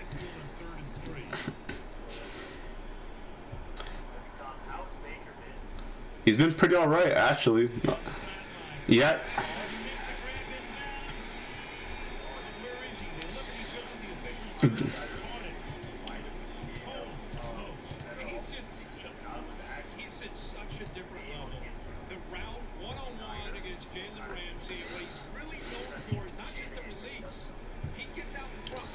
Well, Sean McVay runs a lot of Shanahan-esque stuff, so kind of.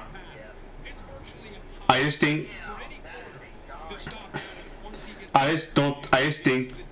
they didn't want to have Baker Mayfield go in the locker room when a lot of the guys feel that they're really in contention this year, especially with everyone really likes Brock Purdy right now. So they probably didn't want to replace Brock Purdy when he didn't really have a chance yet. Also, Baker Mayfield had a good drive going right now, but Cam Akers fumbled, which ended it obviously. So they were getting close to the red zone, and Baker Mayfield's not looked bad at all. Also, Jalen Ramsey got beat twice already. He got beat twice. And like the first. I know that was like the first catch, and right now he got beat again. Jesus Christ.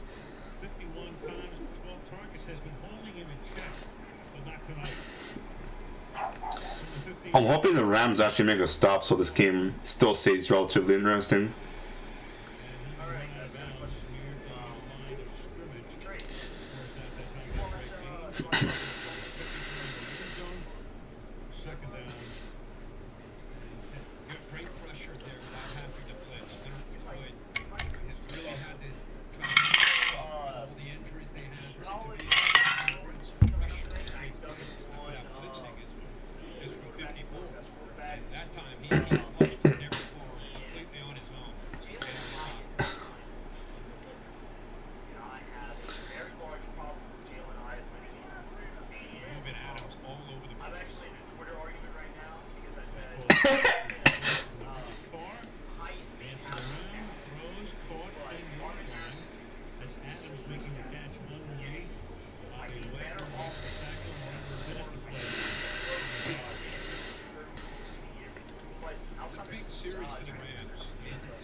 was it was a Tennessee receiver, right?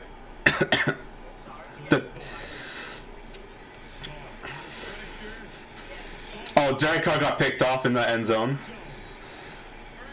Derek Carr got picked off in the end zone.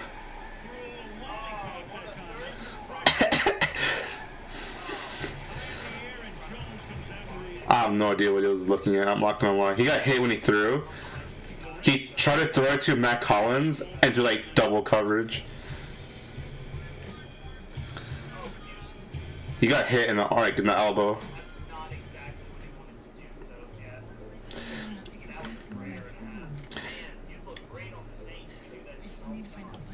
So yeah, the Hyatt dude was the Tennessee receiver who got famous because he like destroyed Alabama.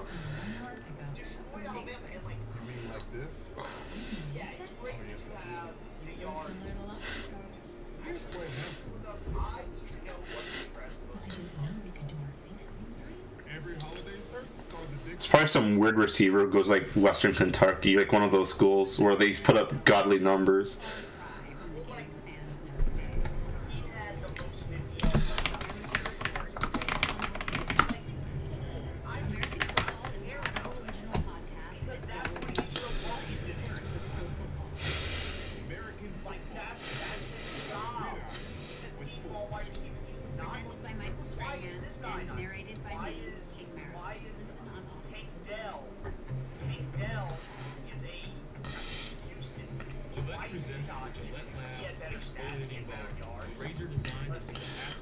Hyatt is fourth.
Me and Trace actually talked about how I believe Arthur Smith just doesn't know what he's doing because he spreads the ball so thin, no one really gets actual meaningful reps, and he has like 4 players like getting carries. And I'm all for spreading the wealth, but whatever he's doing is not really working.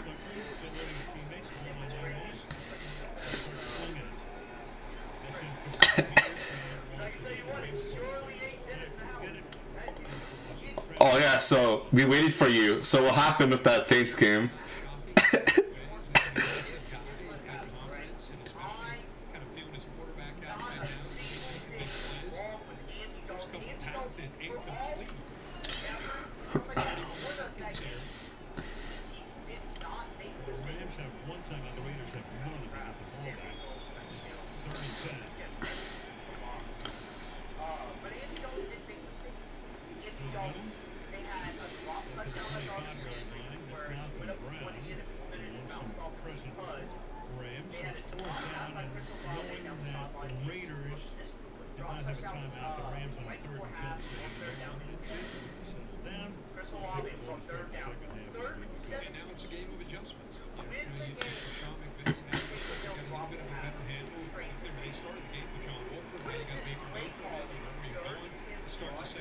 I have no idea. 3 out of 6. 65 yards. Keeps him in the game. It's 13-3. Mercedes-Benz halftime show. That was hilarious.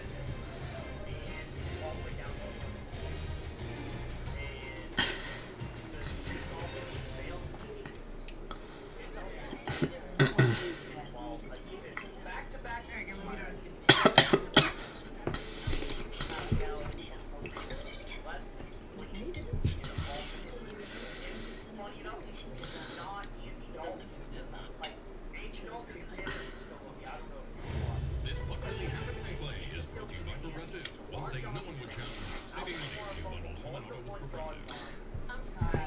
Yeah, Hufanga destroyed him.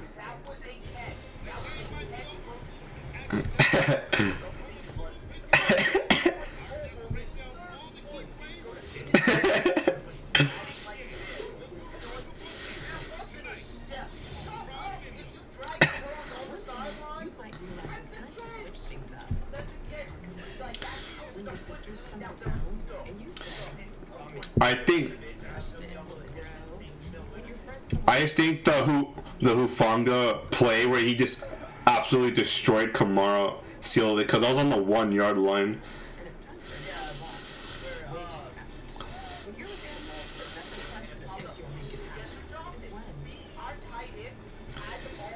Yeah, it was a scramble, and then I think one of our cornerbacks.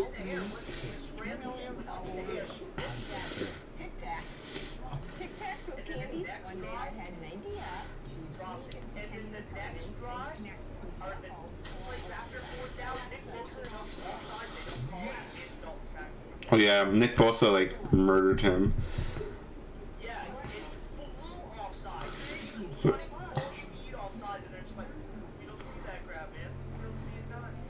Dude, I'm looking forward to Nick. We'll get hopefully Nick Bosa plays because we'll destroy Tom Brady.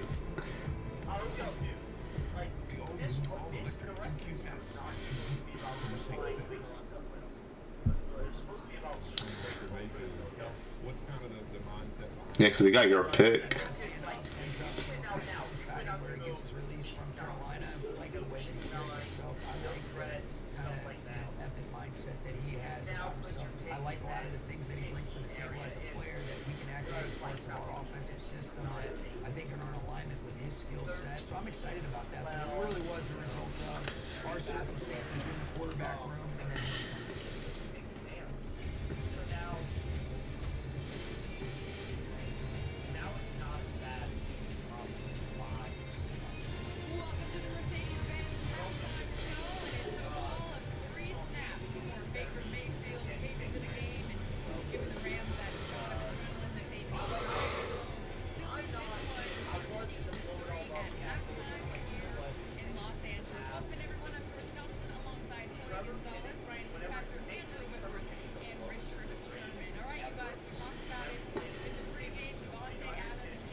Yeah, I thought he was something else.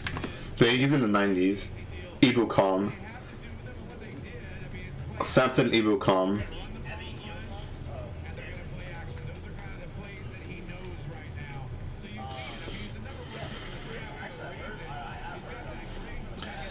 He's not a bad player. Our defensive line are monsters, so they've been kind of hurt, but they fill in for each other really nice. I'm hoping. I haven't really been hearing too much about Drake Jackson. Let me see how he's been. I'm not sure if he's been playing, but.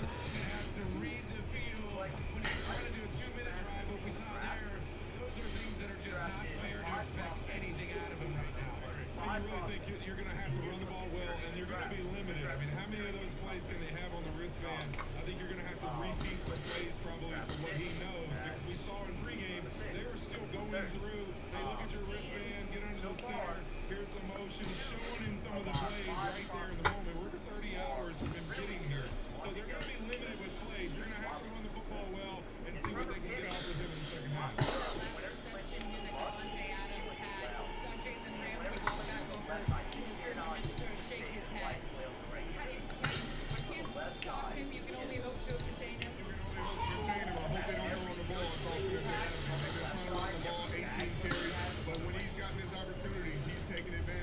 So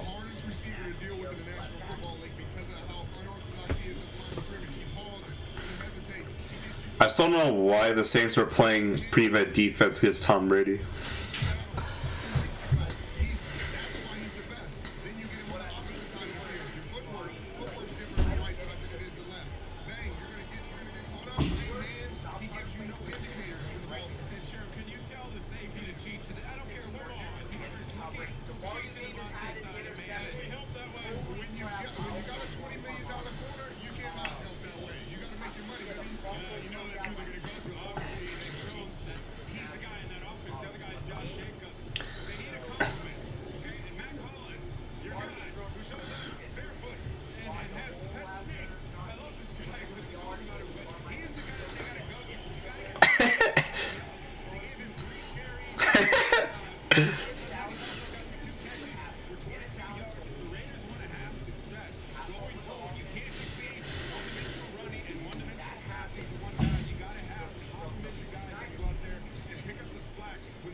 He has long ass hair.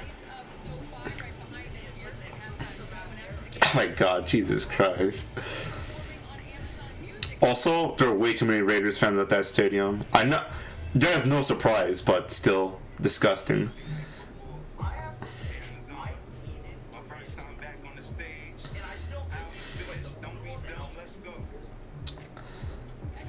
God, what is this?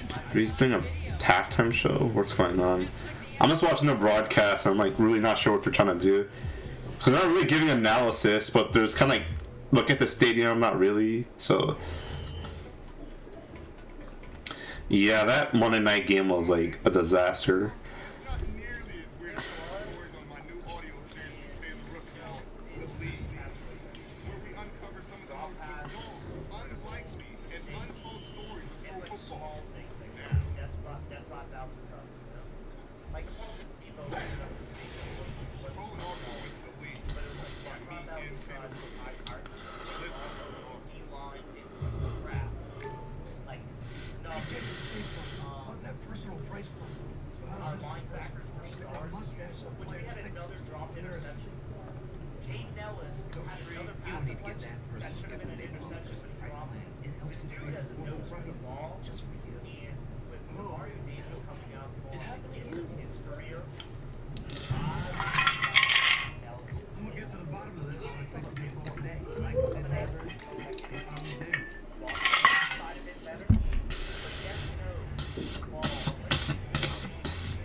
Oh my god.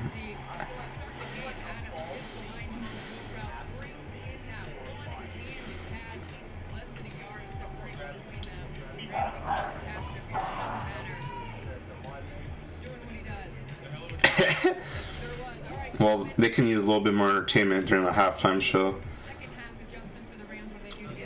Also, low key, the Amazon crew is not bad. They got Tony G, you got Fitzpatrick, Whitworth, and Sherman, and whoever the lady is. I'm not gonna lie, I don't really know her name. But that's not a bad. Those players are intelligent. They speak very well, and they know what they're talking about. Obviously.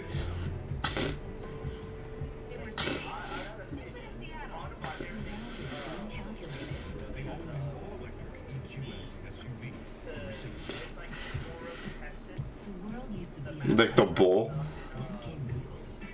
Our body's rhythm used to be invisible. Then came Fitbit. What if the two forces joined together? What if you were more in tune with your body? Fitbit transformed the way we live. Again. Fitbit by Google.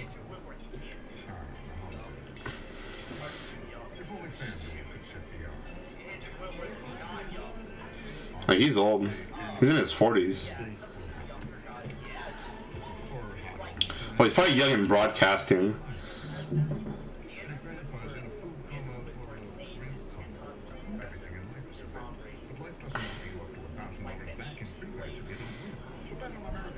Yeah, he played for a while, and he was.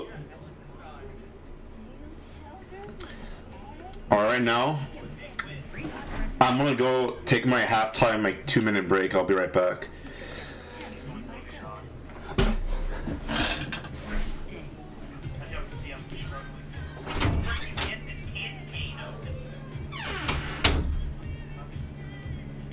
Shut up.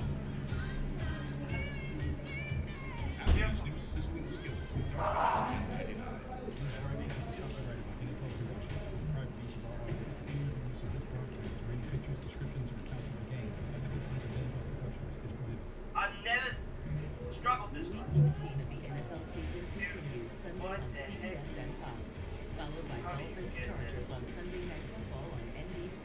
Am I grabbing the candy cane or the wrap? Monday Night Football as the Patriots take on the Cardinals on ESPN.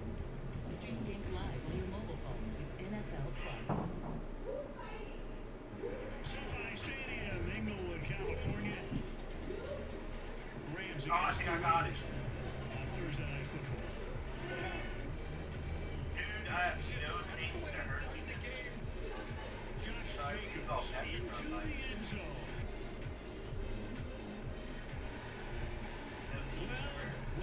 What happened with Justin? Or was it for the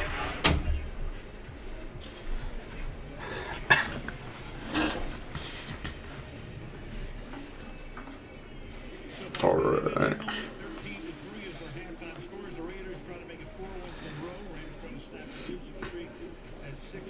Okay, what do you think about Josh Jacobs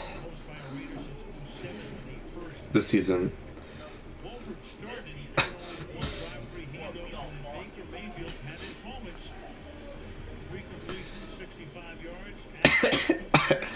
He threw up the candy cane. Bill off King.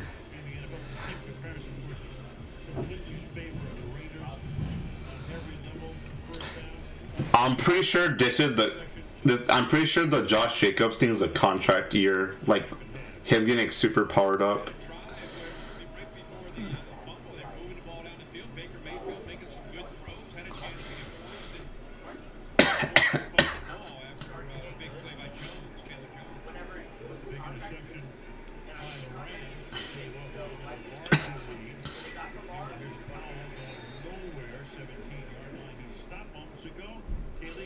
With Rams coach Sean McVay.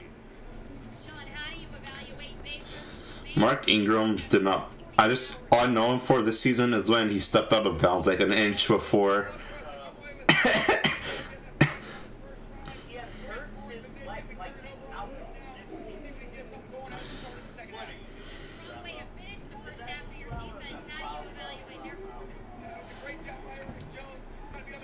Sean. I'm right that it would be the Cleveland franchise QB for like years to come. That did not happen because they got Deshaun Roethlisberger.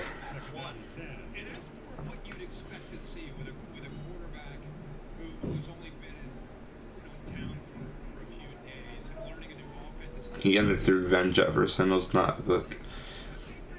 I really don't know.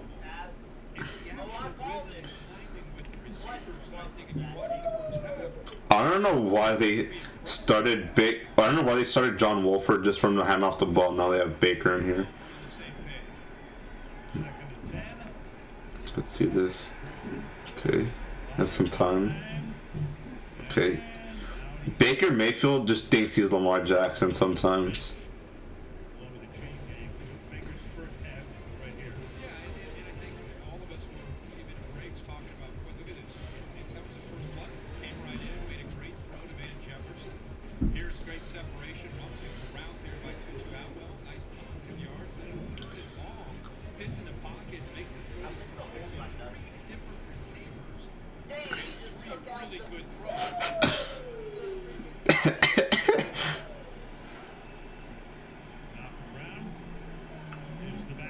I swear to God, I bet the Saints will still win the division. Just somehow, somewhere.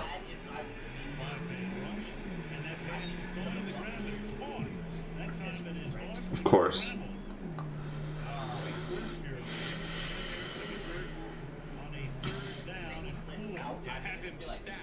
Gives him some room to make this cut. You can see the pressure there by Crosby almost affected that throw. As he makes the throw in the follow, he can't even follow through because of how quickly Crosby got in there, but had enough on it to be able to get the ball out there to Trammell for the finish. Bro, Baker Mayfield, XFL. That's gonna be damn, and he got fucking destroyed. Never mind, he will.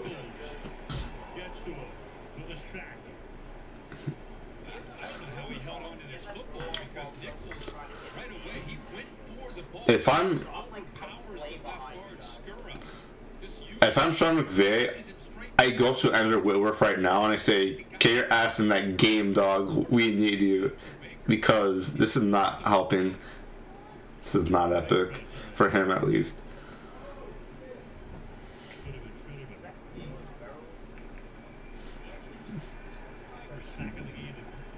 I think I got cut. I'm pretty sure Farrell got, and he escapes a sack, and he underthrows another ball, and it's 3rd and 19. This is the fear of anybody that goes against the Raiders. You get an obvious passing situation, and Jones and Crosby have a chance to just tee off and get into the backfield. They don't chip. He doesn't have any. Crosby putting in work this game. Somehow Baker Mayfield's able to get away from the guys off the edge, collide, and get to Baker Mayfield. They can pressure without having to bring those backers because of the both of the edge. Yeah, because the Rams are basically dead men walking this season.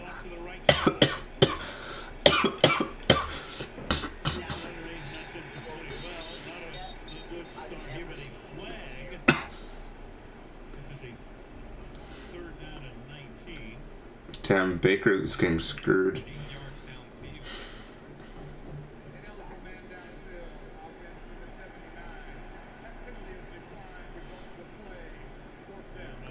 Yeah.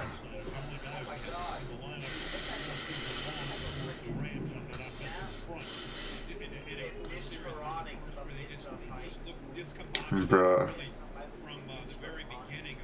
I don't know, but because the Cooper Kupp is not there, or OBJ, or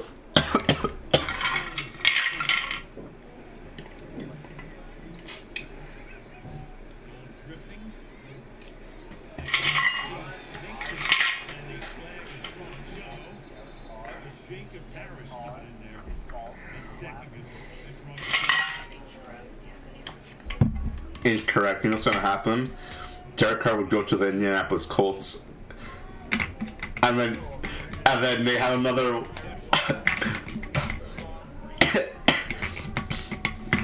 Tom Brady would come. Tom Brady is gonna come home, and then we're gonna win a Super Bowl with him.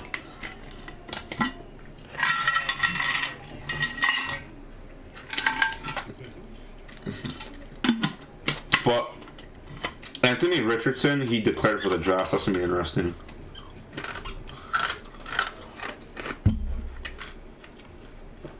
His potential is. It's a long discussion.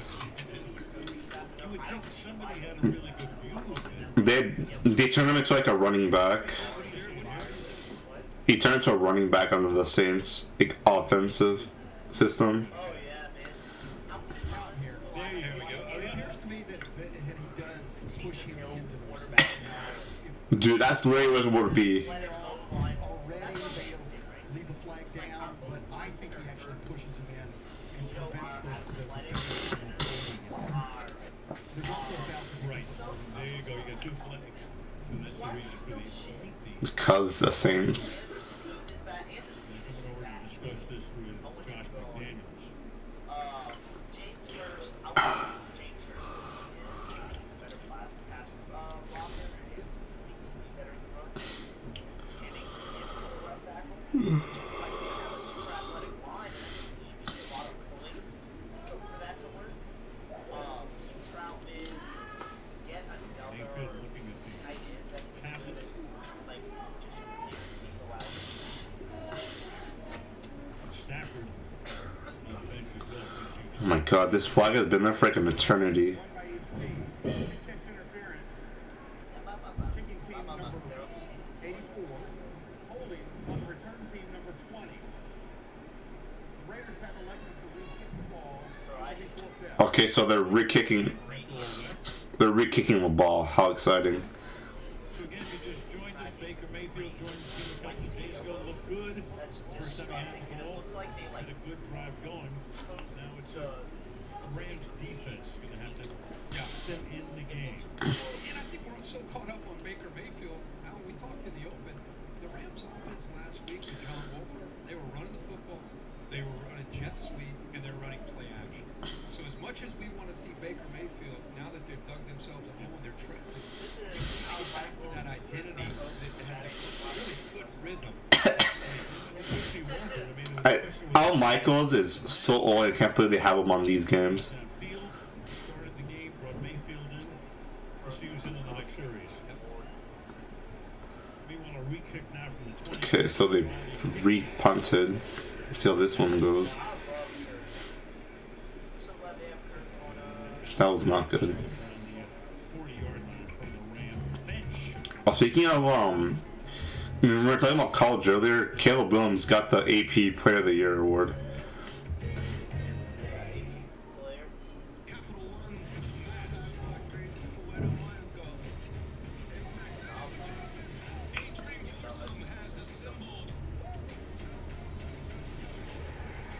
Is that your favorite college QB prospect right now?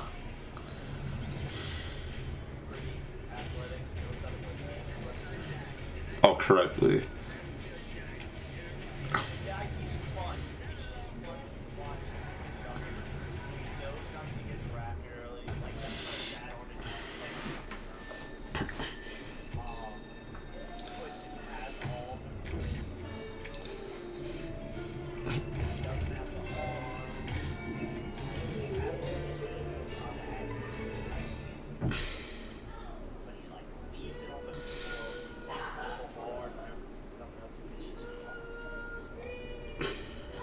When does the college football playoff start?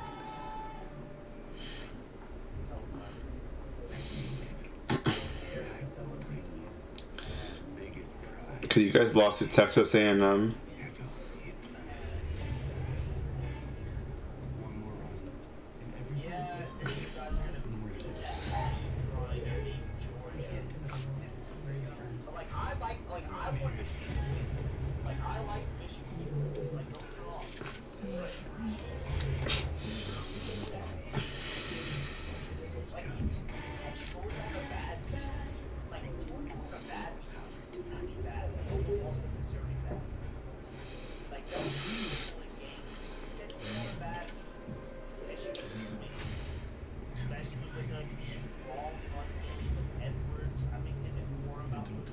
Yeah, that's the thing.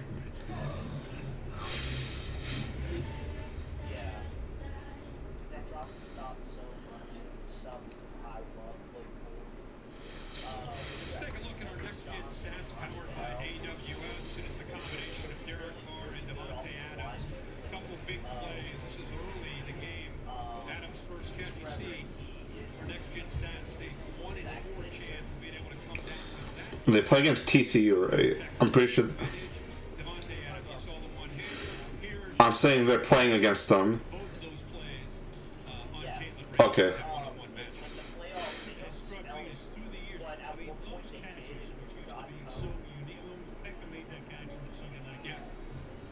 Everybody's making it.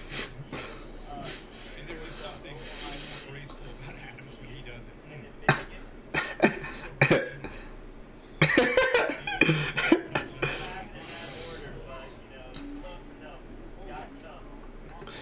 Also, Georgia will probably destroy Ohio State. Like,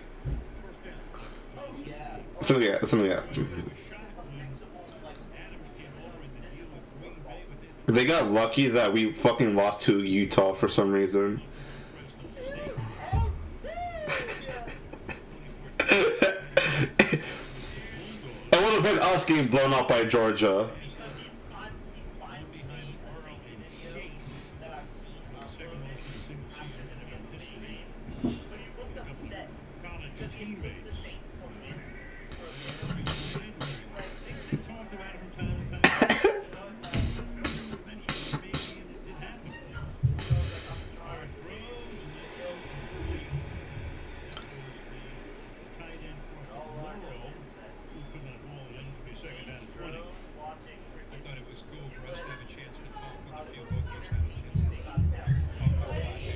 Dude, we need a defense because our defense is like made of paper mache.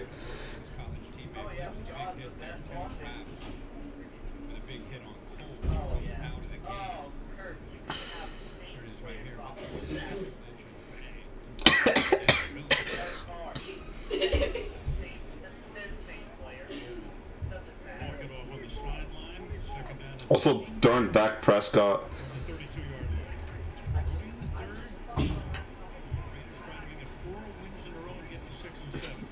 We apologize, everyone. Keg is having technical difficulties. And Josh Jacobs just broke off a huge ass run. And he fucking fumbled? Yo, what? Who got the... Wait, who has the ball? I didn't really see this. He has worked so hard to get over the issue of fumbling the ball. You know, he had one last week, and he's done a great job all year. Here he's extending, elbow down. He's okay. And the ball comes out. They were down look with 6 defensive backs. Very risky. The Crown is playing better defense than the Rams.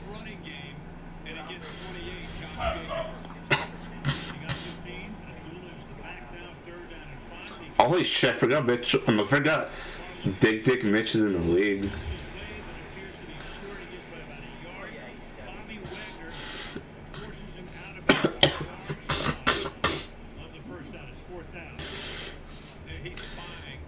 I feel like the Steelers will magically make a playoff run. What happened?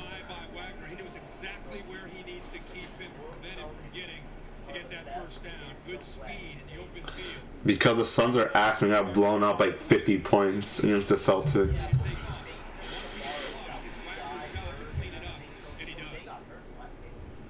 Also, well, good bunch of that.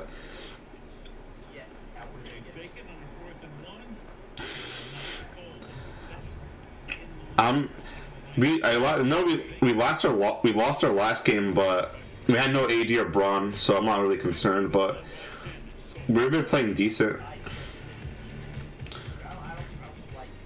No, they got hurt. AD's sick with like the flu, and LeBron, I don't know what's going on with him.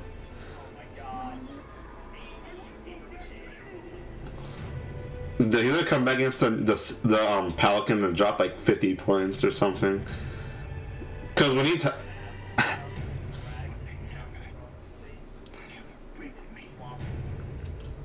and then he was gonna land wrong, and then somehow and he lost, and he complained about it.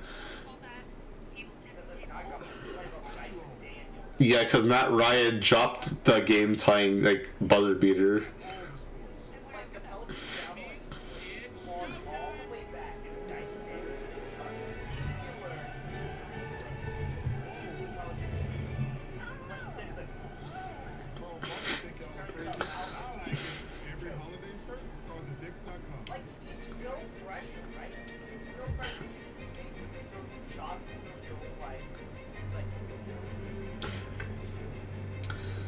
he knew LeBron would like put a hit on him or something.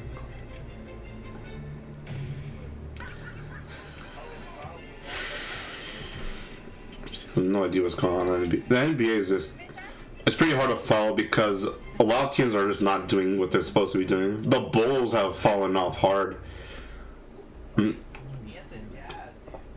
yeah, I remember when they're like the 1 seed, like the 9th seed right now. I think they fell off quick. I remember when the Spurs were like the 2 seed for like a couple days or whatever, and they fell off too right now.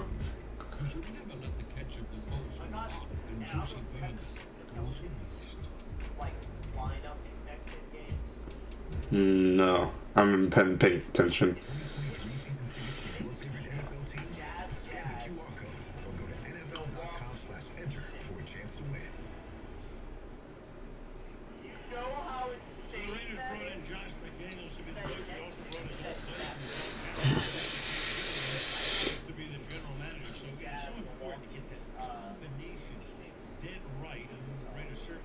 It's a lot of Phoenix.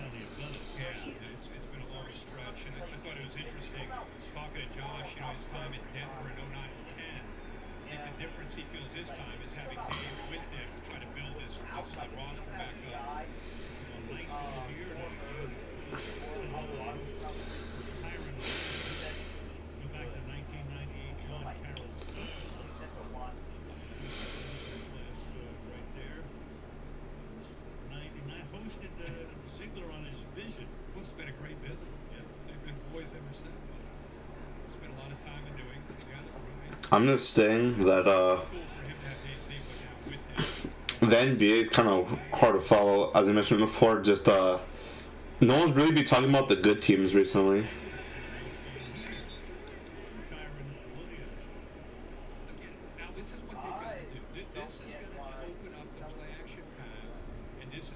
No.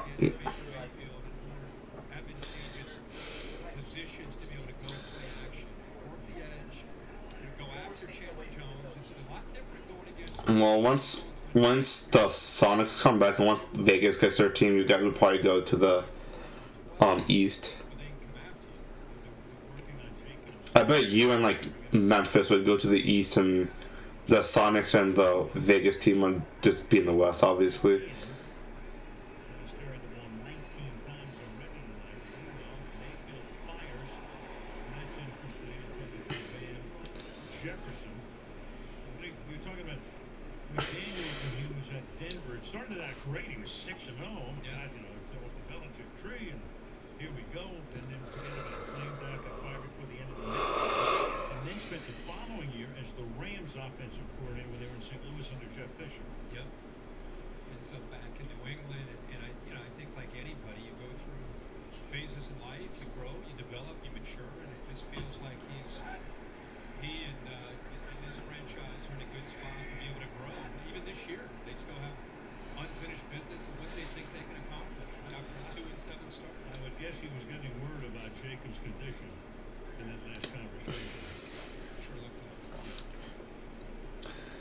And the Rams took a timeout, so nothing much has been happening.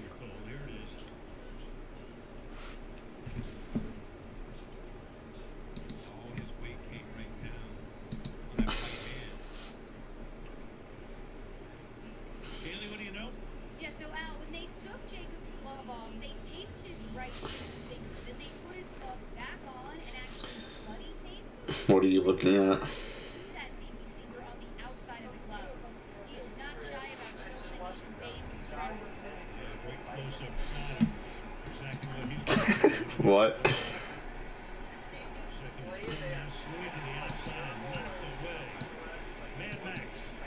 Max Crosby. Why does he have 2 X's in his first name? M-A-X-X means he was 11 pounds, 9 ounces at birth.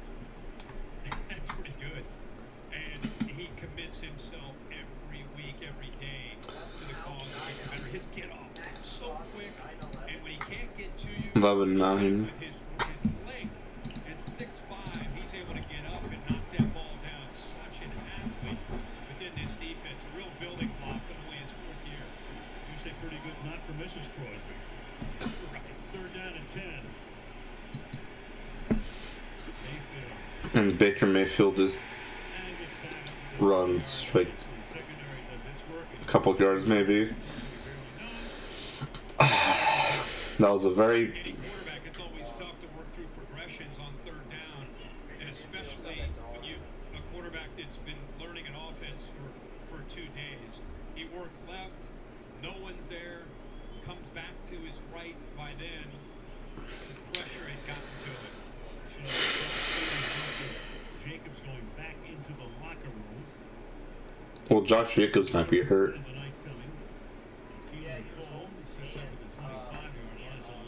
He probably sprained it. To the sideline.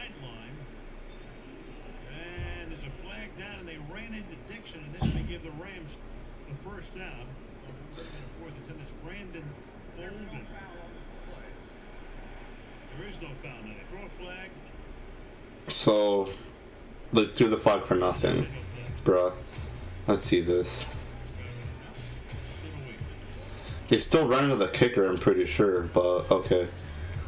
I'm pretty sure the refs just want to come out alive. So they don't want to deal with the Raiders fans following them.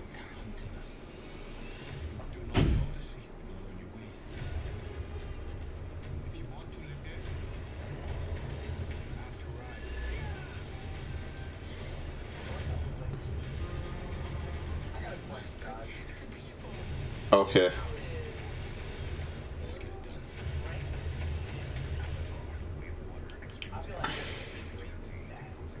When Wingstop made a chicken sandwich, you know they wouldn't make just one. Now you can have 12 new sauce and toss favorites like lemon pepper, mango. Most to least helpful. It's like, are we being like, ironic, or are we trying to like be serious? Okay, so like, I'd say you gotta throw Scooby and Shaggy in the fucking bottom. I'm pretty sure. Like, that's the thing though. They always find they stumble into the solution. So you can't really.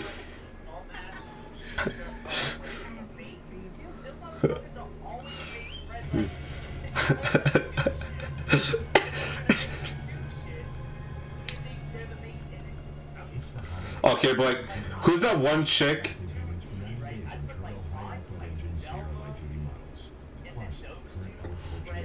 Dude, I agree. I think Daphne's the most useful. What does she even do? It's like that one meme. What does he even do?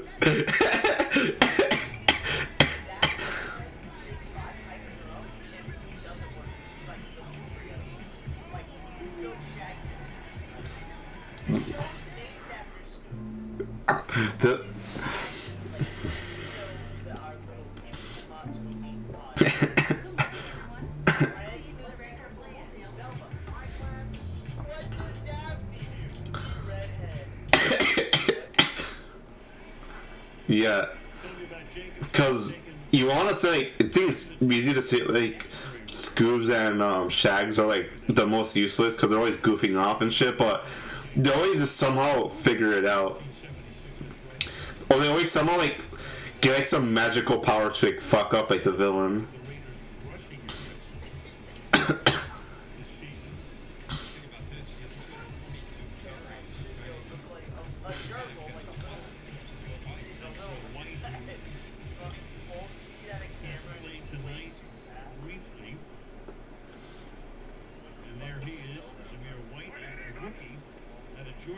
My God, John's streaming. You're having actually a pretty clean stream until that point.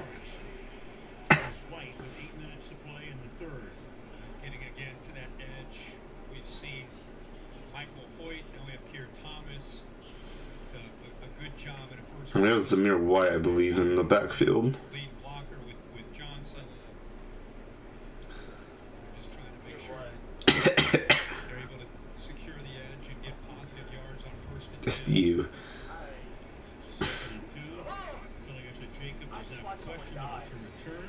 Bruh. Get off your phone! Keegan, we're watching the video. Or the stream or whatever. Oh. He's more than capable, he just doesn't have the experience. Very similar style of back as Josh Jacobs. He's got some shake, but also has plenty of power to work through these arm tackles. So third down and 2. Let's have Abdullah. Number 22 flanking Carr. Derek Carr in the shotgun, and nothing happens. Overthrew Devontae, and I'm pretty sure they punt and go back to Baker Mayfield.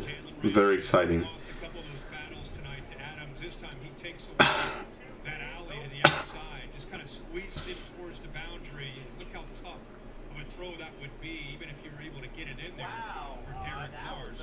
Seen a couple go the way of Adams. This time, give Jalen Ramsey credit for good play. Almost second punt of the night. To the 26, a flag. And Powell can't do much with that. And run back to the 34 pending the fraction. I think Devontae didn't reposition himself. Well, he was forced out so he can make a play with the ball. And there's another flag. You're so behind. Holy shit. Bro, Zenith really said. Zenith said that he joined and he didn't. Holding on the offense or return team.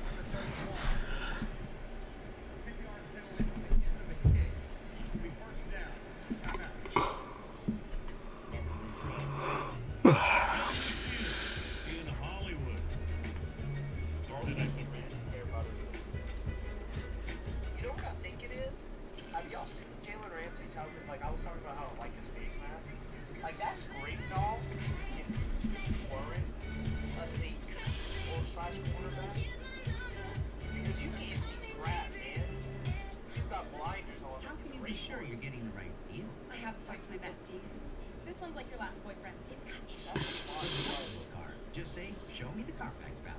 You'll get the most accurate price based on the vehicle's accident history. Shop at the all-new Carfax.com. Rated M for mature. Target designated. These things take violence and timing. I can do both.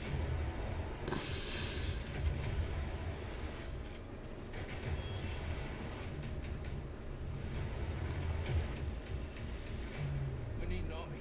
What? Nobby.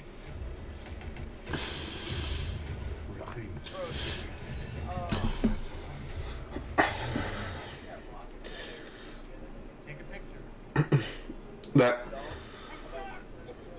I saw like the notification, but I didn't see the dunk. But it's called an offensive foul.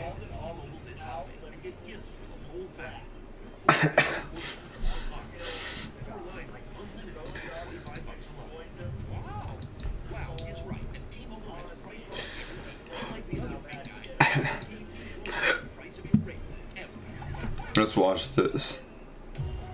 Dude, holy fucking shit.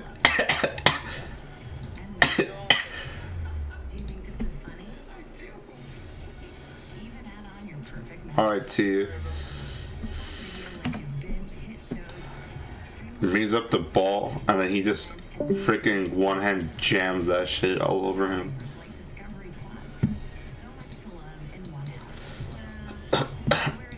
If it was Zion, he would have gotten an N1.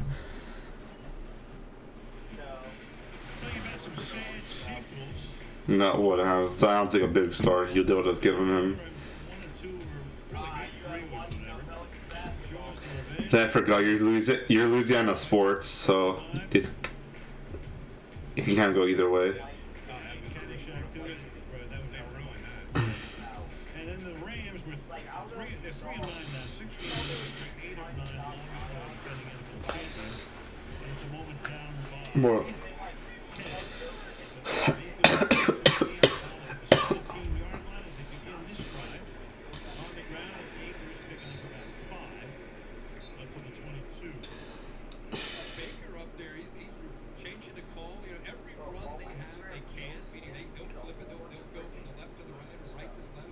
Based on I'm hungry. defense, Brian Allen is helping him on short notice, but a good job of recognizing what he needed to see to give him some positive yards. Again, for this offense, with this offensive line and receivers, they've got to stay on schedule against this Raiders defense. They get behind the sticks, it's over. Rolling, chase, throws, caught. Skoranek, second time he's made a catch tonight. That was a nice little underarm pass to Skoranek.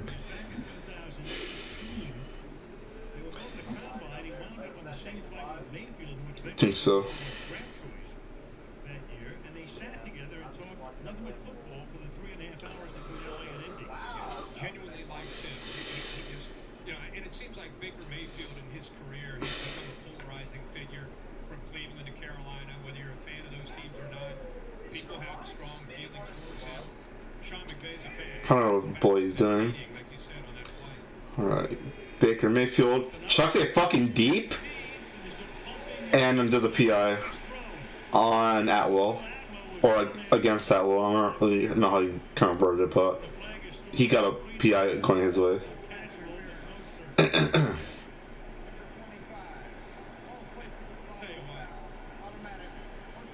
a pretty savvy move by an inexperienced receiver in his second year. I think he looked bearing up and knew that he couldn't get to the ball and intentionally ran into him to draw that foul. And right away he came up, knew exactly what he was doing. Bro, if Atwell didn't get PI, he probably would. That would have been an amazing freaking catch.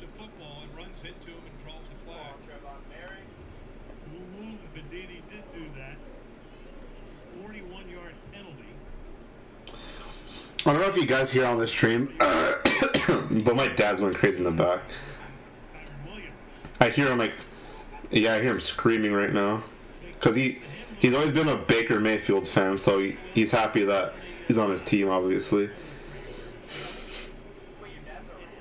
Yeah.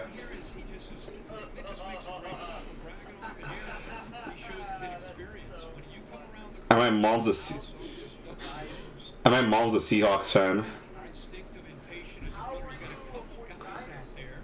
Because my dad didn't go for a team until like last year. Like the year before that, actually. He went for them in 2020 when they died to the Packers. And they had Jared Goff still. But yeah, so I'm a 49ers fan, obviously, and then my mom's a Seahawks fan, and my dad's a Rams fan.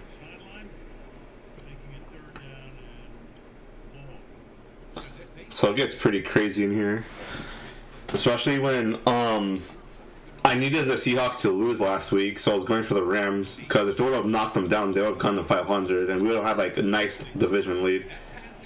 But,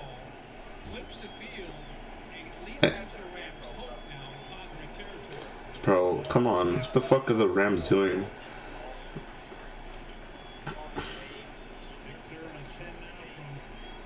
Some.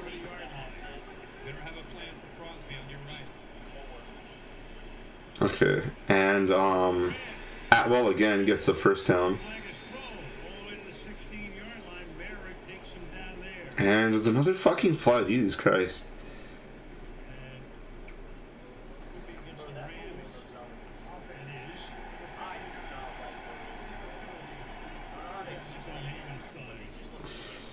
They look boring. It's just there's not much.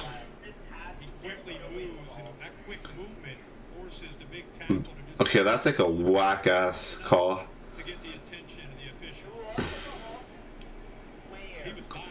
One of their tackles like nudged someone. It was not a good call.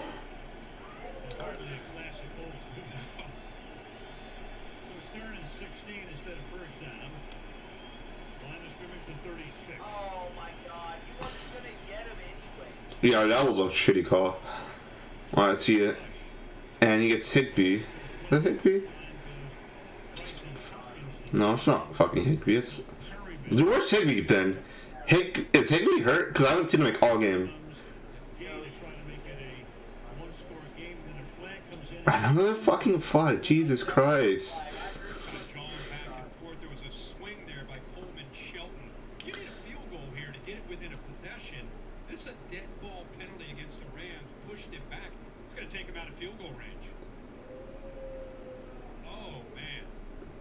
Dude, what are these fucking... The refs are just...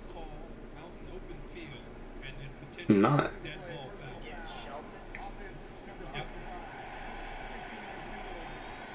Dude, they're trying to hand the Raiders this game.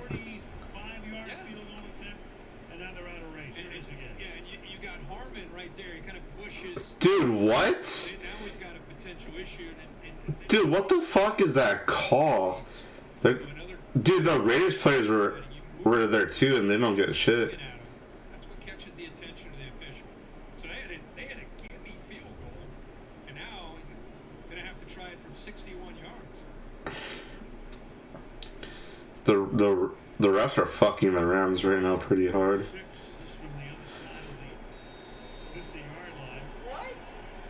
Yeah, you're probably wondering what the fuck's going on. I don't know either. Dude, I thought I was watching the Rams, not the Saints. And that's fucking super wide right or left, whatever. From my angle is right.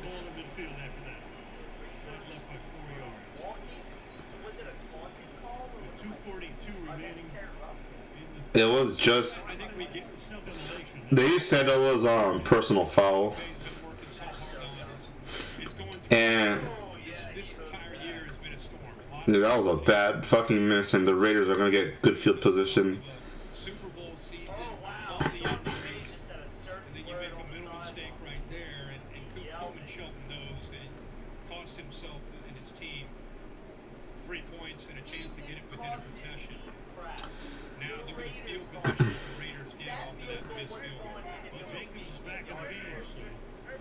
Huh. 15 yards, that makes a big difference, but my main thing is, what the fuck is bro doing? Okay, but I don't know what the fuck the refs are on right now, cause those were two Jesus Christ, can I talk? Those were two back-to-back fouls that were not really good calls.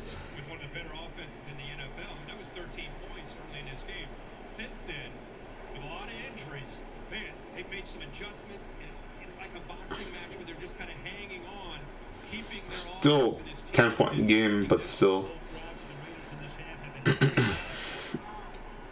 Derek Carr has good field position to work with. He's on the shotgun. And that's a dump off to, I believe, is that Zamir White? Oh, Josh Jacobs is back in the game. He's hobbling a little bit, but he looks fine other than that.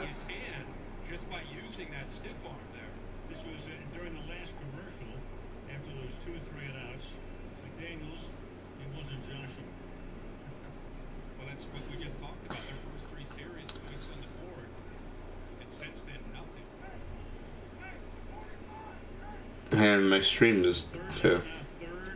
He's blocked out for a second. It's 3rd and 2. It's going to be a handoff. And Jacobs gets the first down. Not really surprised, but...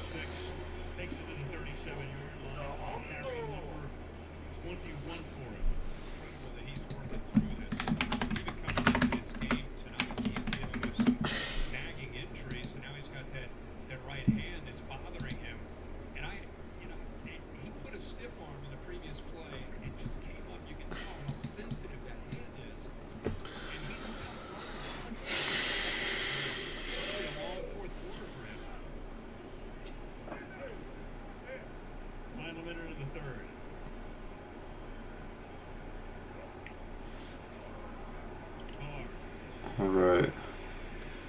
Carf all day and goes nowhere with that.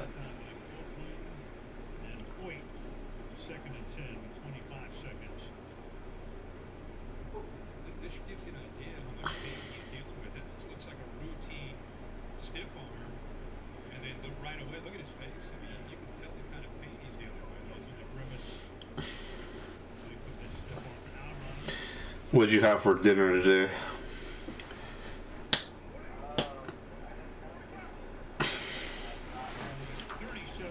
Down.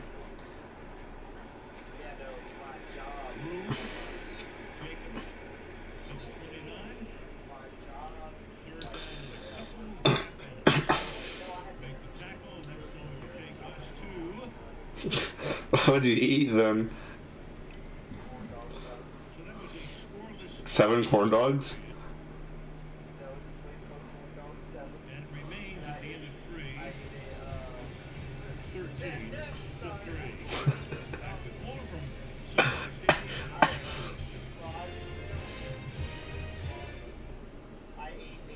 You're watching Thursday Night Football, only on Prime Video. The deep fried ones. Wi-Fi for Jenny, who gets it all done. Wi-Fi for Lily, who builds her own fun. I've had one of those. William helps save the day. Roommates Joey and Kim in the games that they play. Wi-Fi that works way out here just for Lou. Tia and Leah and all their guests too. Made for homes big and small. Hero means fast, reliable Wi-Fi for all. Find your Wi-Fi system at hero.com. My A1C stayed here. It needed to be here. Bro, now I want a corn dog. Have you ever had a Korean corn dog before? A Korean corn dog. It's like a corn dog with like, instead of like that fluffy golden batter, it's more like a crispy, kind of like a panko batter, and it's like super good. Rybelsus isn't for people with type 1 diabetes. Don't take Rybelsus if you or your family ever had I would recommend you should try some.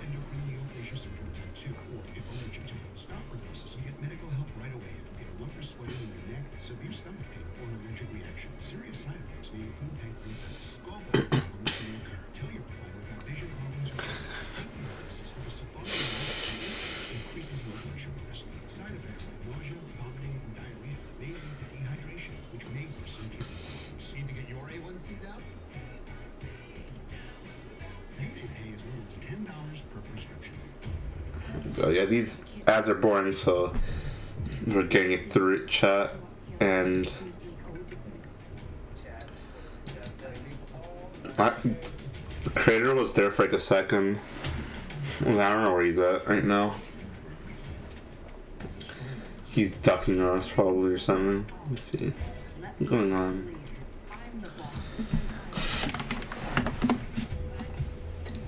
Oh shit, I don't know why I opened up that. Imagine if we ever got to meet. We would be such good friends. Best friends. Advantage 2. Kills fleas through contact all month long. I mean, he's a wreck with that. Advantage 2. Like the misery of fighting fleas. Little Caesar's Detroit-style deep dish pizza has caramelized crispy cheese edges and a soft, chewy center. Do you love it, Matthew Stafford? I'm not a walking billboard. Okay, never mind. Pizza. Get Little Caesar's Detroit-style deep dish pizza for just $8.99. Pizza.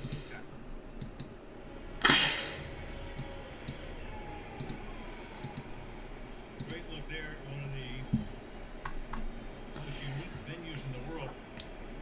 It's open air on the sides. Get the translucent roof. And a 10-point game as we start the fourth quarter. Al Michaels with Kirk Herbstreit. Alright, it's 3rd and 2, and it's another handoff, and he doesn't get there.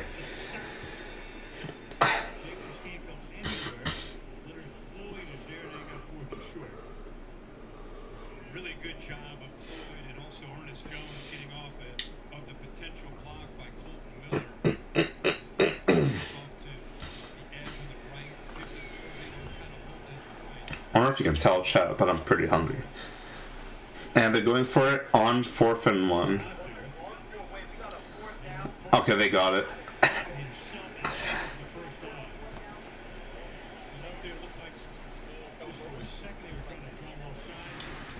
Takes it himself. First down. Yeah, got right behind Andre James, and usually the modern sneak you see running back stand there tight behind the quarterback and help push him for the first down. But here he just kind of went to the bubble, went to the soft spot behind the center, and got everything that he needed there for first down. Tennessee Titans or Tennessee Volunteers? Oh, so you're arguing about Hyatt sucking.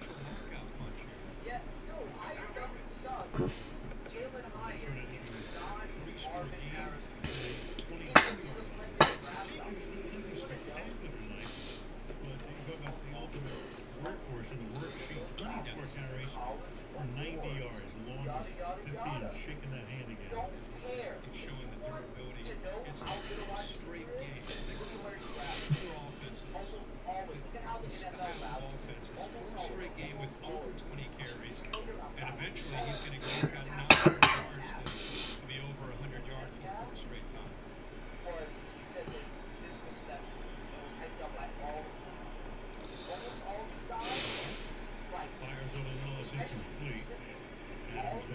intended receivers. Nice night with 2 long grabs. 3rd down and 7. Really good job by Bobby Wagner there in coverage. I think he knew pre-snap that How many? he would find that glance route, trying to throw the football to his favorite target. I'm assuming it's a lot because there have been good picks. Quarterback Carr to have to come off of it. There's your right tackle, Jermaine Illuminor. Some random damn Tennessee Volunteers fan, not a Saints fan, he's a Titans fan, is followed by Ricky Jackson, Saints Hall of Fame legend. Everyone And loves I'm not. Darn, what? Did you say any team? So now I can bet the underdog out. Yeah, he's like, yeah, shout out to Second Tillman and McCoy. Download the DraftKings Sportsbook app. Bet just $5 to win $150 if your team wins. Action's so good. Why bet NFL anywhere else?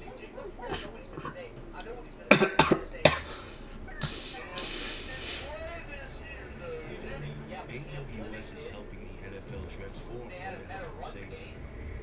AI analyzes millions of data points, powered by automated simulations to continuously and help predict potential injuries faster than any human. Doran, once this live stream pops off, and once we're famous, you'll be followed by Ricky Jackson too. Yeah, I hope so. Ricky Jackson, I love Ricky Jackson. Yeah, I just show him that clip. I love you, Ricky Jackson.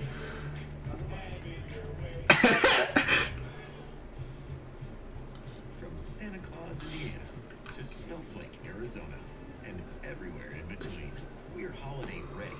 Hey, God. Serving every address Who? in America.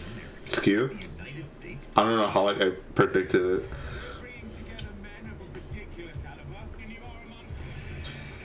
For you guys who don't know who Skew is, the one person watching in chat, he's nobody, don't worry.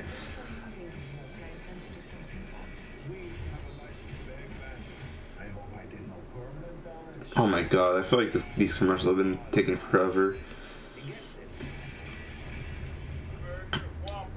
Bird Whopper. Oh my god.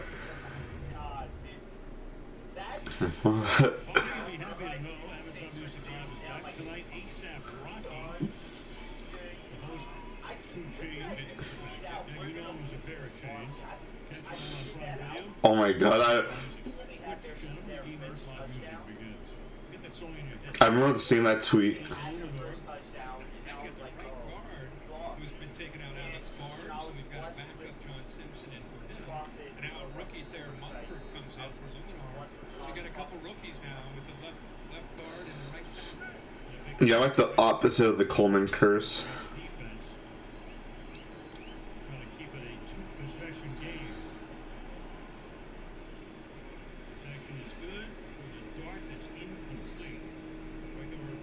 How's that incomplete? What?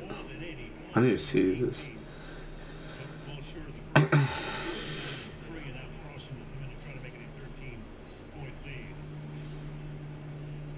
job again by the Rams. I mean, they're giving up some plays, giving up some yards. Remember that drive started after that missed field. So it was complete. I'm not really sure what the.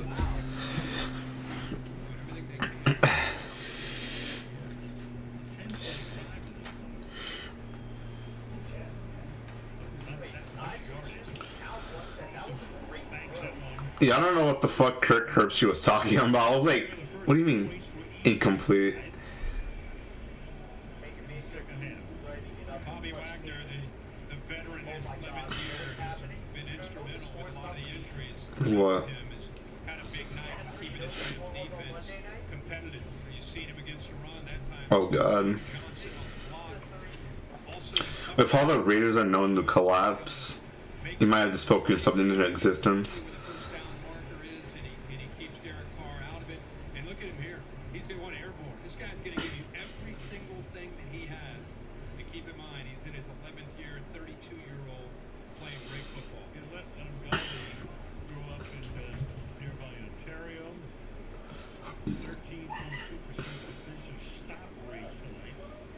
According to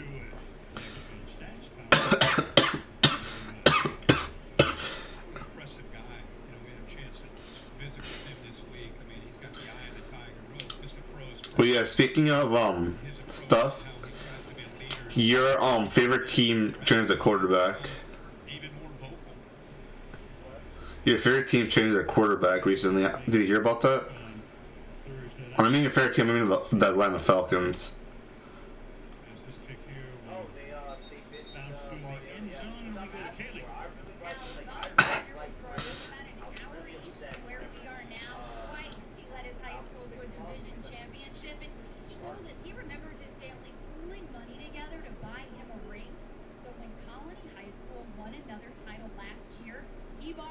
For the whole team. He said he hopes that gesture inspires those young men to go to college and back to. Oh God, no! Don't, I don't want to get canceled on fucking.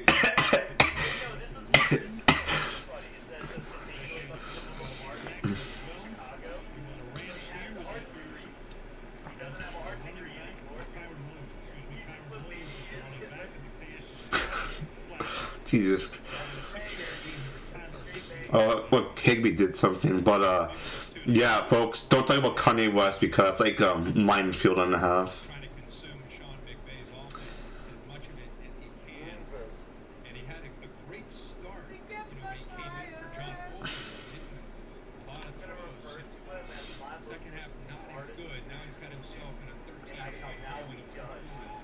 Let me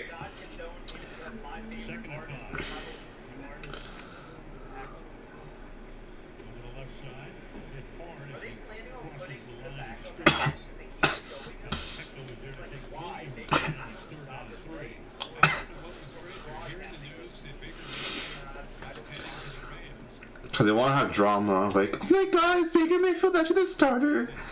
And then Skip Bayless and Unk are going to talk about this tomorrow morning, I swear to God, or whenever they have Undisputed.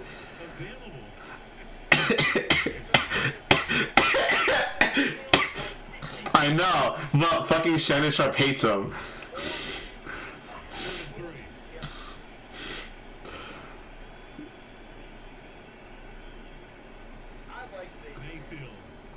Baker Mayfield just fucking overthrows that will. And there's another flag. But at this point, Mayfield just needs to chuck that shit up every time.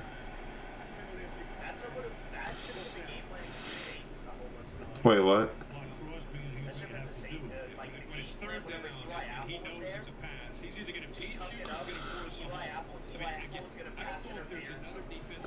Actually, I was a holding against Max Crosby, so.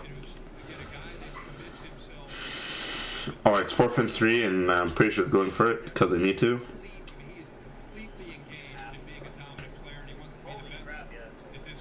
Dude, why are they not going for it? What the fuck?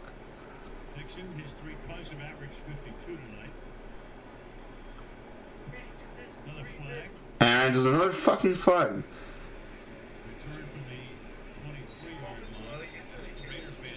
That's like running against. I don't know. That's like offside, just some random bullshit.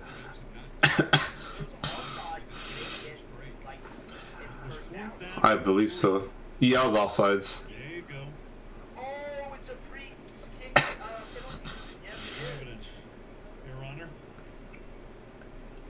Yeah, that Raiders dude super jumped, so they're getting the ball back. And Josh McDaniels is looking really confused.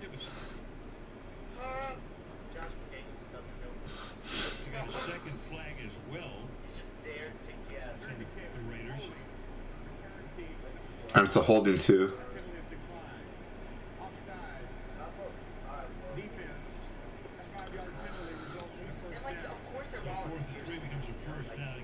They haven't been good in forever. Yeah, that's what you're saying it for.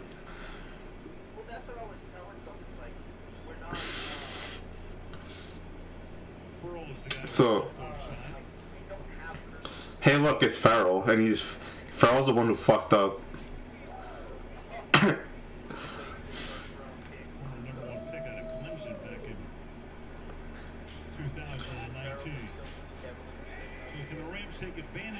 He's gonna come on stream like, hey yo, what you say about me or something? I'm just like, fucking, he's gonna travel to Louisiana and just fuck your shit up.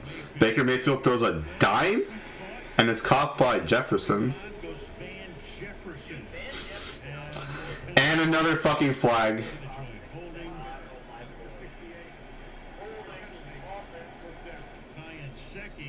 Oh my fuck. Dude, these flags are getting ridiculous. Everywhere, man. Marina League, Canadian League, bunch of practice squads came up from Indy in October. Well, we've seen Crosby create the holds, and now What? on the other side, Jones, who had 3 sacks last week, trying to get to Baker Mayfield. Oh, I see it. Losing that outside edge, he grabbed onto the jersey. And this offense going backwards. Dude, any team goes to just fucking collapses at this point. So I should go to like the Seahawks or something. I don't know. Okay, another play action. And he dumps it off. Oh shit, okay.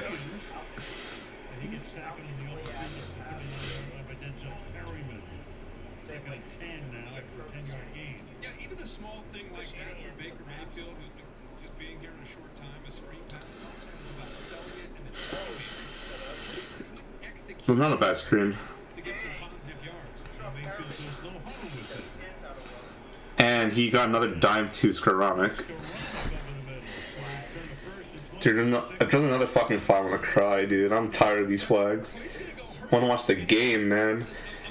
I mean, look at this. These guys are walked up, and he's in a hurry up in a new offense, and he really doesn't quite know, and he throws a seam. Baker Mayfield's been throwing good balls today. Almost like Baker is better off not thinking and just put the football in his hands, let him know an idea of the direction of these routes, and then just let it rip. Just make the complicated simple at a certain point. On the 48-yard line. Okay, Baker Mayfield. And that was an incomplete catch. He had good accuracy, but there's no way he held on. Raiders fan, you gotta love to see the way Chandler Jones is trending these last few weeks. I mentioned Bro, that Nsiki dude is fucking massive. Holy shit. opportunities for him and Crosby. That's why the Tillery pickup was so big. But with the length that he has, the experience, almost really inventing himself, where he had so much twitch for most of his career. Now he's using more technique, hands, second and third moves, and more power. Second and 10. Baker Mayfield throws it to Skoranek. And kind of a weird play. 43-yard line. Trying to get the 42. Next third down. Skoranek making some plays tonight. You know, we thought Atwell and Powell would be the guys with Cooper Kupp down. You make the grab here? Yeah, does a good job. You saw McVay say, hurry it up. We don't want to challenge. And did they get the flag out? And they did. Jesus Christ. Saw the replay. Daniels shoots the flag out. That's why McVay wanted him to hurry things. My God, dude. And our first challenge again. I'm really not sure. I think initially he had his hands under, then as he started to fall into Bro, McVay was right. They had to hurry that ass up so they can avoid it. 21 remaining in the fourth. Ball we come back. I don't think he can maintain his possession or whatever they're gonna say. I know you don't like voicemails, but you're doing great. I wish I was with you. You are so brave. Just keep getting out there. I hope you know how lucky I am to be your dad. Toyota. Let's go places. Hey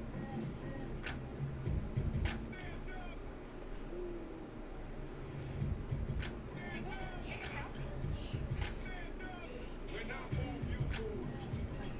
videos.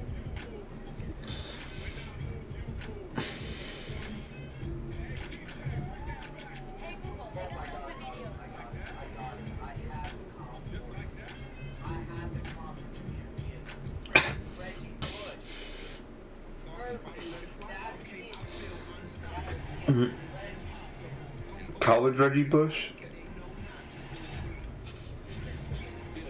College Reggie Bush? Each morning I start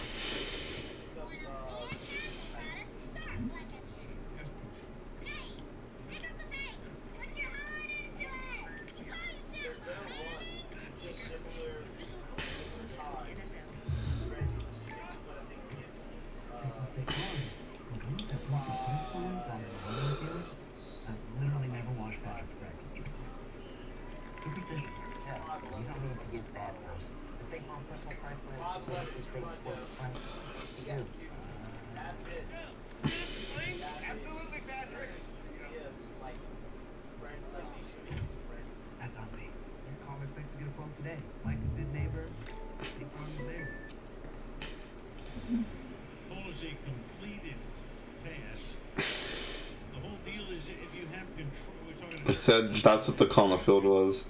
If you control it before it hits the ground, That's a make thing. I don't know if he really controlled it, question mark.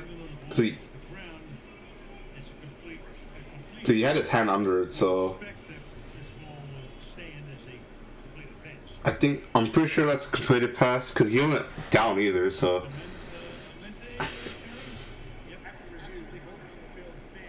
it stands. And McDaniels just wasted his timeout.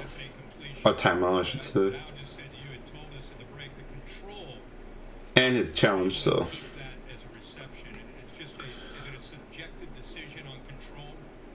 It is. He's got to get control, firm grasp of the ball, which he did there, and then he maintained control after it hit the ground. That's the other aspect. Got it. Thanks. So it holds. Okay, so it's 3rd and 4 and Baker than the shotgun.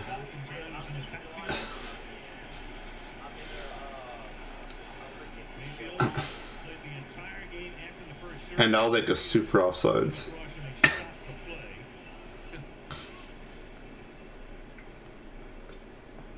Oh my, the amount of flags in this game are getting ridiculous. Yeah, Max Crosby jumped offsides. Or neutral zone infraction. Crosby is trying to get an indicator when he just kind of guesses. Once that head goes down, you've been seeing the ball snapped most often tonight, and this time he gives him a freeze, and Crosby jumps. And Davis says, thank God, not me. Baker's back in the backfield. 8:41 left in the 4th. Akers. Nice move to the 30. He goes 2nd down and 3. Stopped at 90 Hobbs. And you saw him can the call, meaning kill it and keep it on. And he saw what he needed to see to give this offensive line the blocking angles that they needed. That's what the Rams would hope to do all night, is find play or angles. Wait, what did you get pulled up for?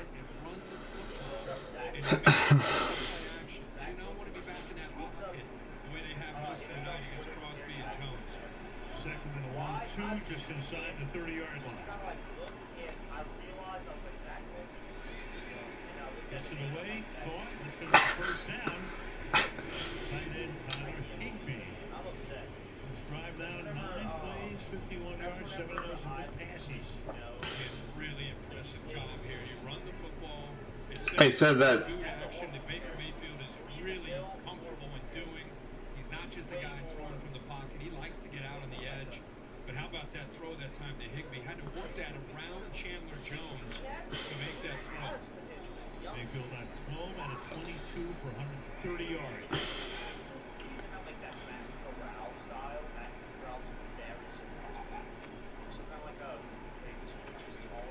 To the left he goes.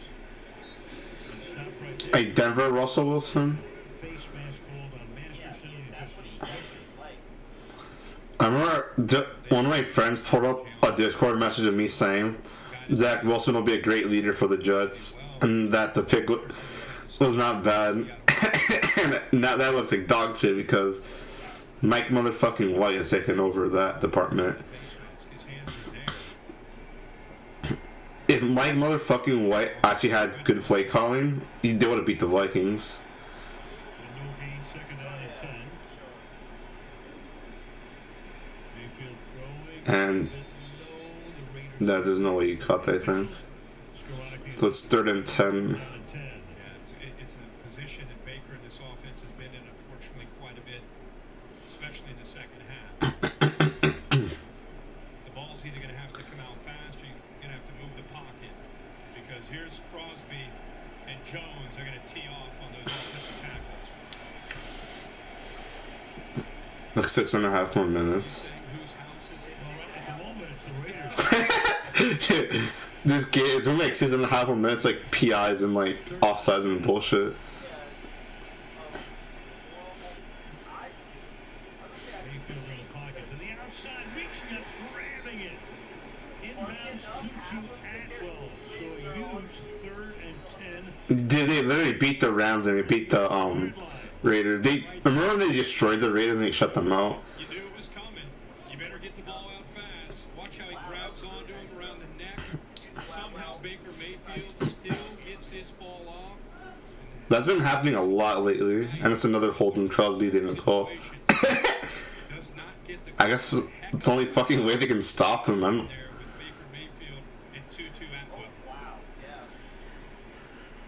Atwell again. Takes the ball down inside the 8-yard line. Tackled there by Hobbs with 5:45 remaining in regulation. Giving himself a chance here. Atwell has become the go-to guy, really been coming on in recent weeks. Allen Robinson, of course, Cooper Kupp. Down, you got to turn to the next wave of receivers, and it's been Atwell, who's, again, 5'6", 165 pounds out there making plays. Got a glimpse of Cooper Kupp. Big time Super Bowl for him last year. and Cam Akers gets the. He gets like 2-3 yards. Third down, 3rd and 4.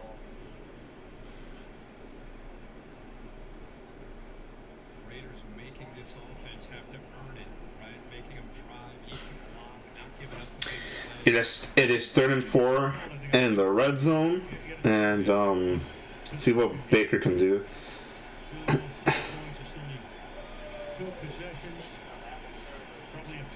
It's not Jameis Winston. I feel like ever since he got to the Saints, he's been hurt, and he throws up. That's gonna be short, I think, to the fullback. So I don't know. I feel like Jameis was relatively healthy at the Tampa Bay Buccaneers, but like I don't know why the Saints medical staff has mistreated that whole situation. It is so tough to do with Crosby, who's chasing him down. He's hanging on to him, and he gets the ball off. Damn, that 41's a big motherfucker.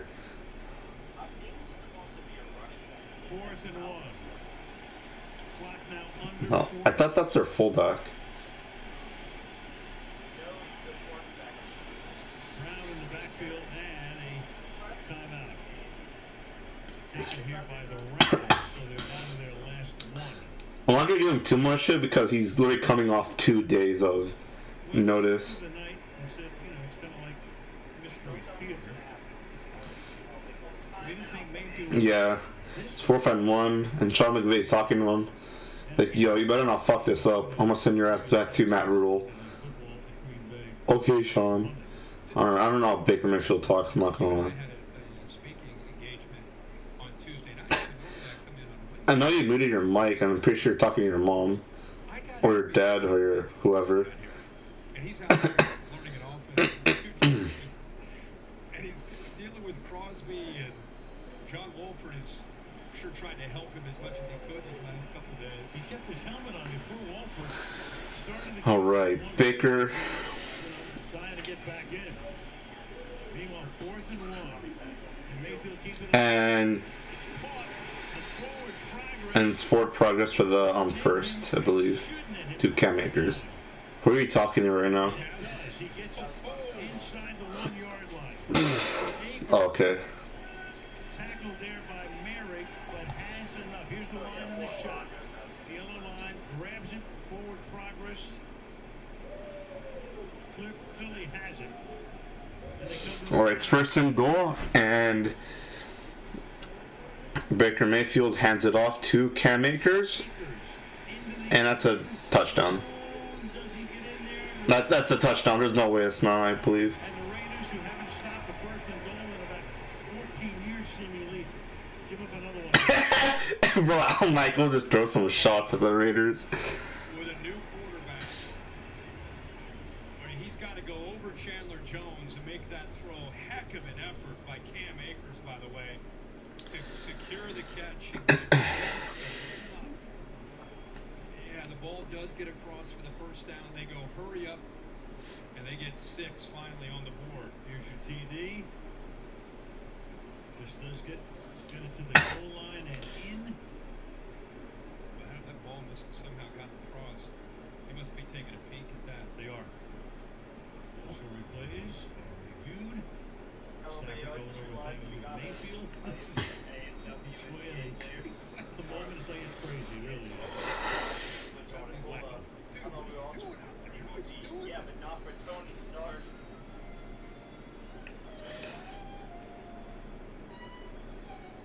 I think I'm at. Alright. The extra point's pending right now. Let's see, his body's twisting. It's all about confidence. You can see he gets pushed back, but it's just about whether or not it's like they cleared it. Alright, so let's see this. Now to try to make it a 6-point lead. Matt Gay on his way to kick an extra point. I don't know why I'm really excited for this. And it goes through. Holy shit, that was a ton of Raiders fans.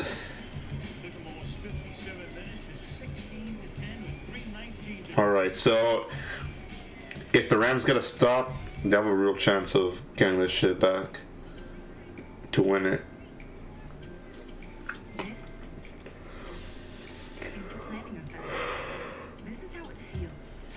Bro, what is this commercial, dog? I want to watch the game.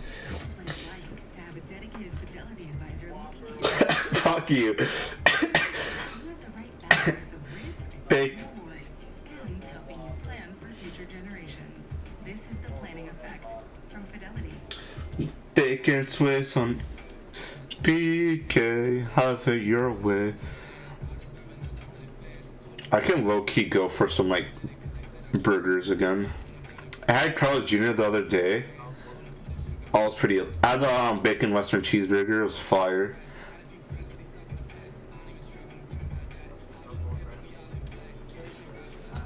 I do this. The BK advertisements worked.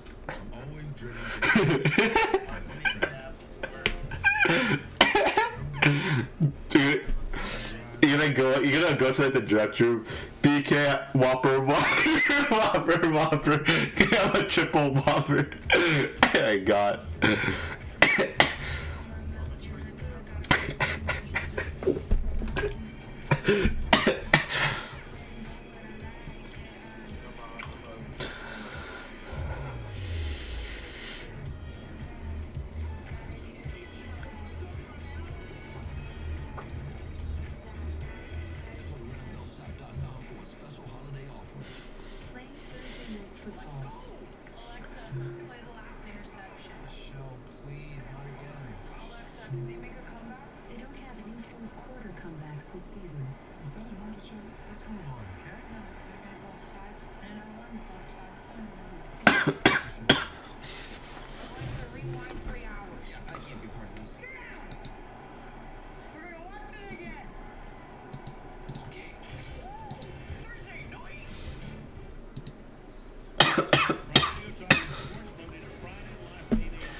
All right.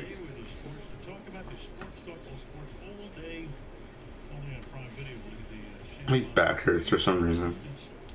It's my neck. I'm not sure why.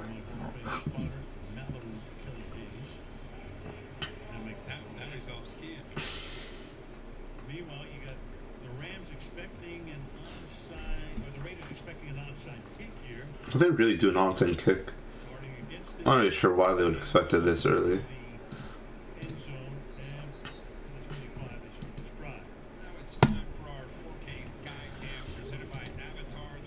Ooh, hey, Kai, are you gonna go see the Avatar movie?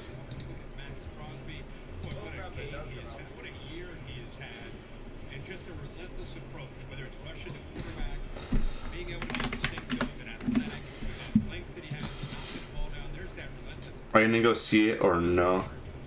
Just doing everything he can to be the cornerstone, along with Chandler Jones on the other side of this defense. Jacobs in the backfield. Next carry will be his 25th. And there it is. Pretty all things considered, I mean, the Rams defense good against the run. They don't have Aaron Donald. He's carried 25 times, but for less than 4 yards a carry, so they've done a pretty good job. They've done a remarkable job. Again, think about the offense that they're going up against. I mean, these past 3 or 4 weeks, they've been putting up big numbers. They're a top 10 offense in the league. Rams use that final timeout, give a 2-minute warning. And again, I want to give Raheem Morris and his defense a lot of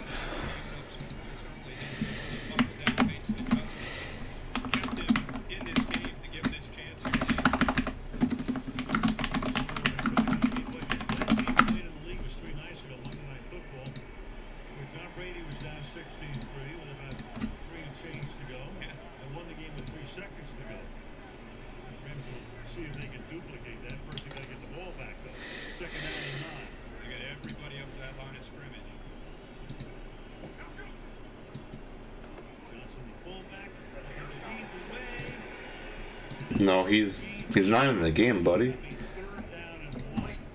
No, he's been hurt. Uh-huh.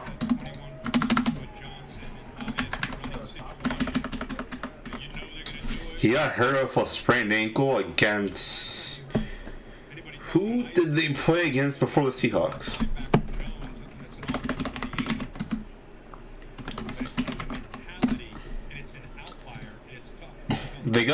He got hurt against the Chiefs.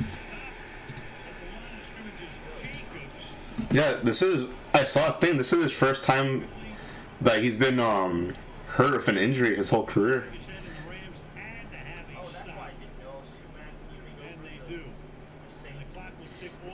That's when we fucked you guys over, I believe.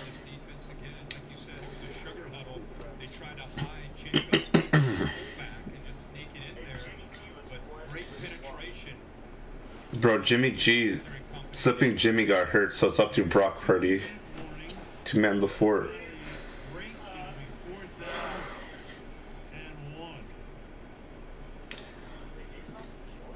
It's 4th and 1.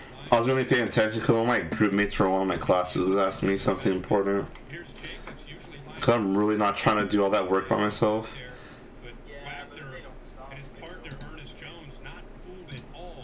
Do they have 1 or 2 timeouts? So they have. Oh, they have fucking 0, so they better stop that shit.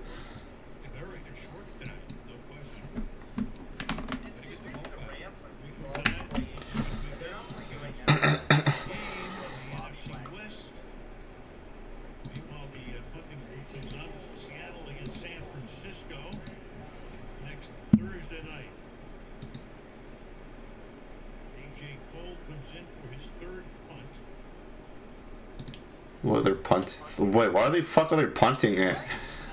Dude, this has. Dude, what the fuck are they doing? Why the fuck are they? What? What are they doing? Wait, it's the Raiders. Why am I asking this?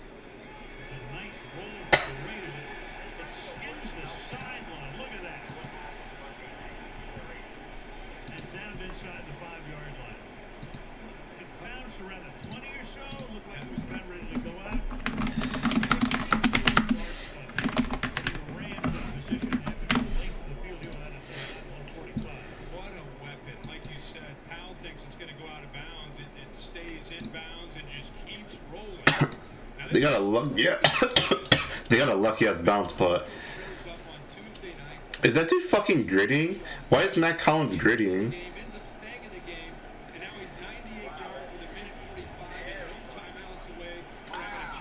Alright, let's see this. Is Baker Mayfield that guy though? We'll fucking find out quick. Okay, that's a. I'm not really sure I feel if that's out of bounds or not, but we have like 3 downs, so it's fine.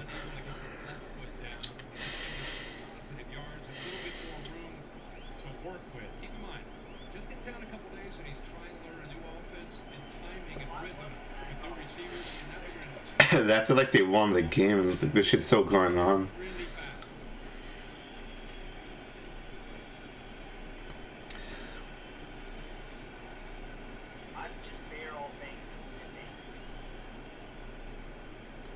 Baker Mayfield.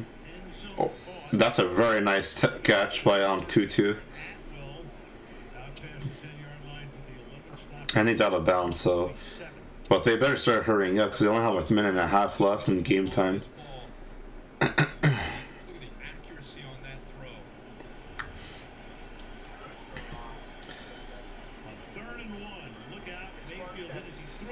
Yo! Yo, do the flag though, do the flag, so.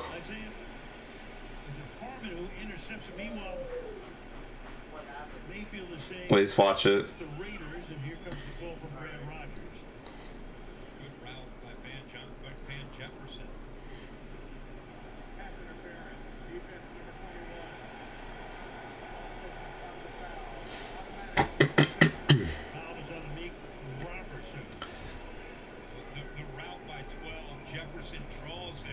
Did he see it yet? makes that move. Damn, your shit hella behind, dog. They gave that interception, and there's the pass rush, that, by the way, that he's got to continue to do it. They blitzed Denzel Perryman. Oh my god, Josh McDaniels is really gonna choke this game away, isn't he? 90 seconds.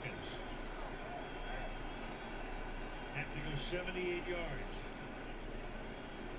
Mayfield. Baker got fucking cracked. Holy shit. Who else? Double X. They both got in there. Crosby got in there, and Jones on his stunt. Flag down. At the 16. There's another fucking flag, so. That was a 9-yard sack. Pending. Wait, there's another flag now? Yeah. After a big Max Crosby sack.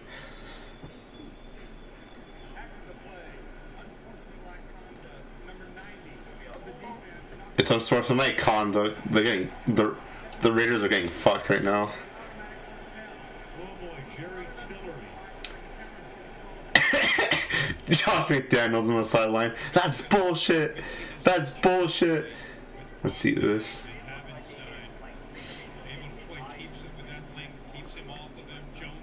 I thought it'd be roughing the passer.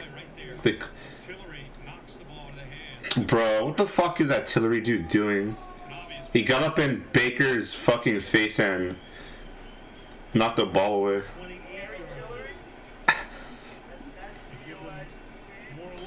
Baker Mayfield chucks. Yo! There's no fucking way! He chucked it up deep for Skoranek and he catches it.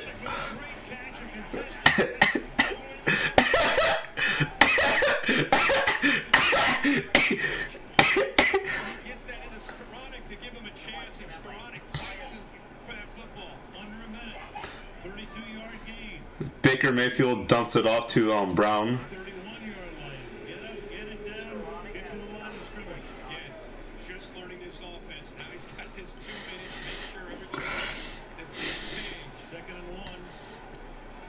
Bro, they better. Baker needs to hurry his ass up because that clock running down.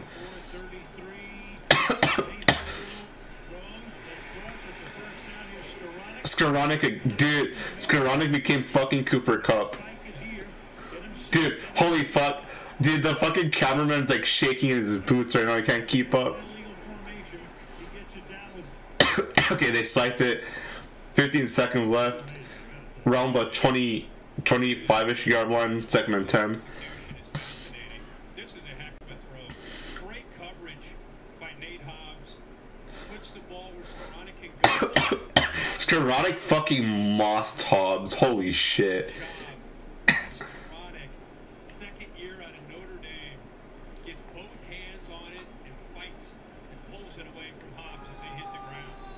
What the fuck's going on? I hear some shit going on in the back.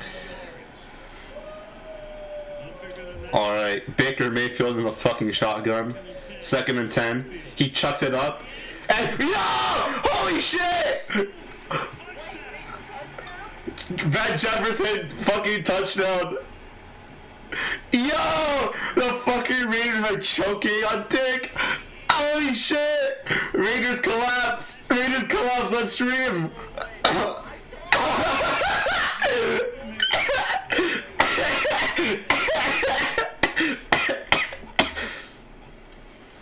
I remember I fucking said you probably spoken into existence. Holy shit.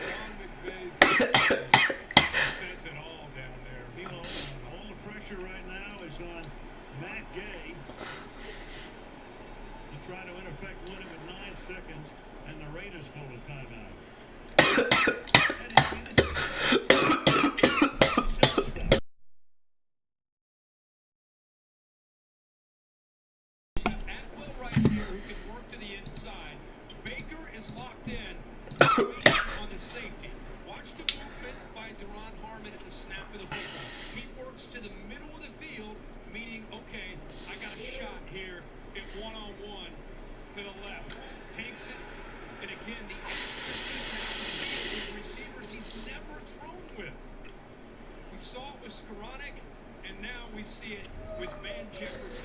Dude, why is Baker Mayfield looking so good right now? What the fuck?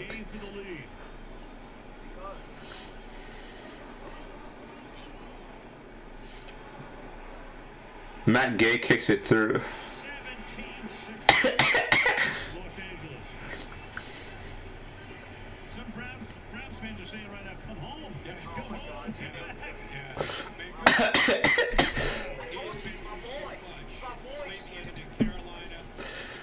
Dude, Baker Mayfield really came back from the fucking dead to drop a game-winning drive.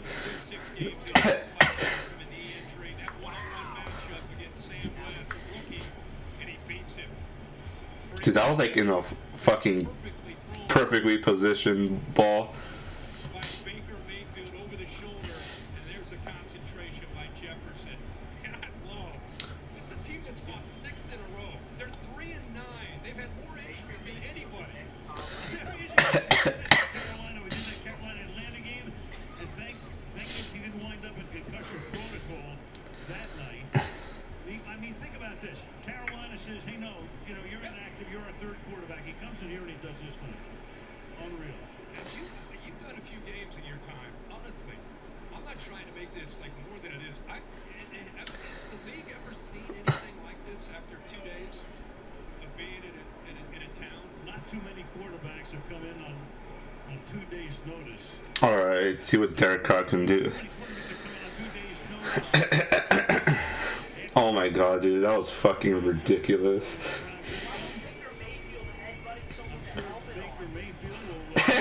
Again? The TNF nightcap, a preview of Sunday's NFL slate. And again, this guy has been made fun of. He's been ridiculed.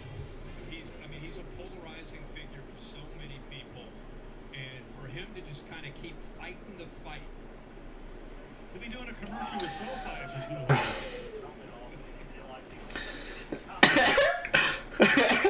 Wolford really dies on the play. Here's Carr. Any magic here? Derek Carr throws a game-losing interception. To seal it. Yeah.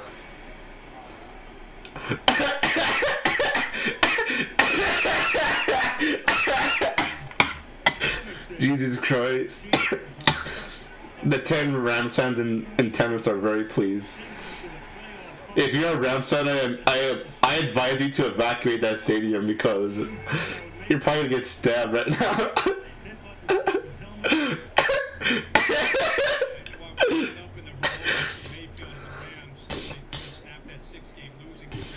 This Raiders team that had won 3 in a row and started the year 2-7. They were thinking about possibly getting into the postseason. They controlled this game. Jesus Christ. So, hey, you guys gotta see us react to the Raiders fucking collapsing live. The Rams in a thoroughly forgettable season, an extremely memorable win. 4th loss of the season, 13-4, and they keep close out the Rams. Baker Mayfield, living a dream. Alright, I'll probably just be me because I don't know where the fuck everyone else went.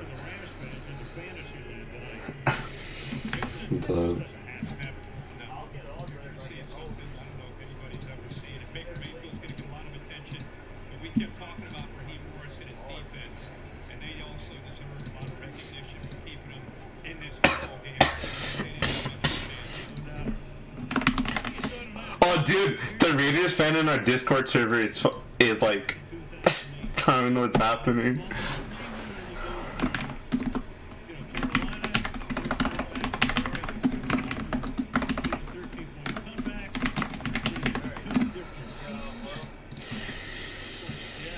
Alright.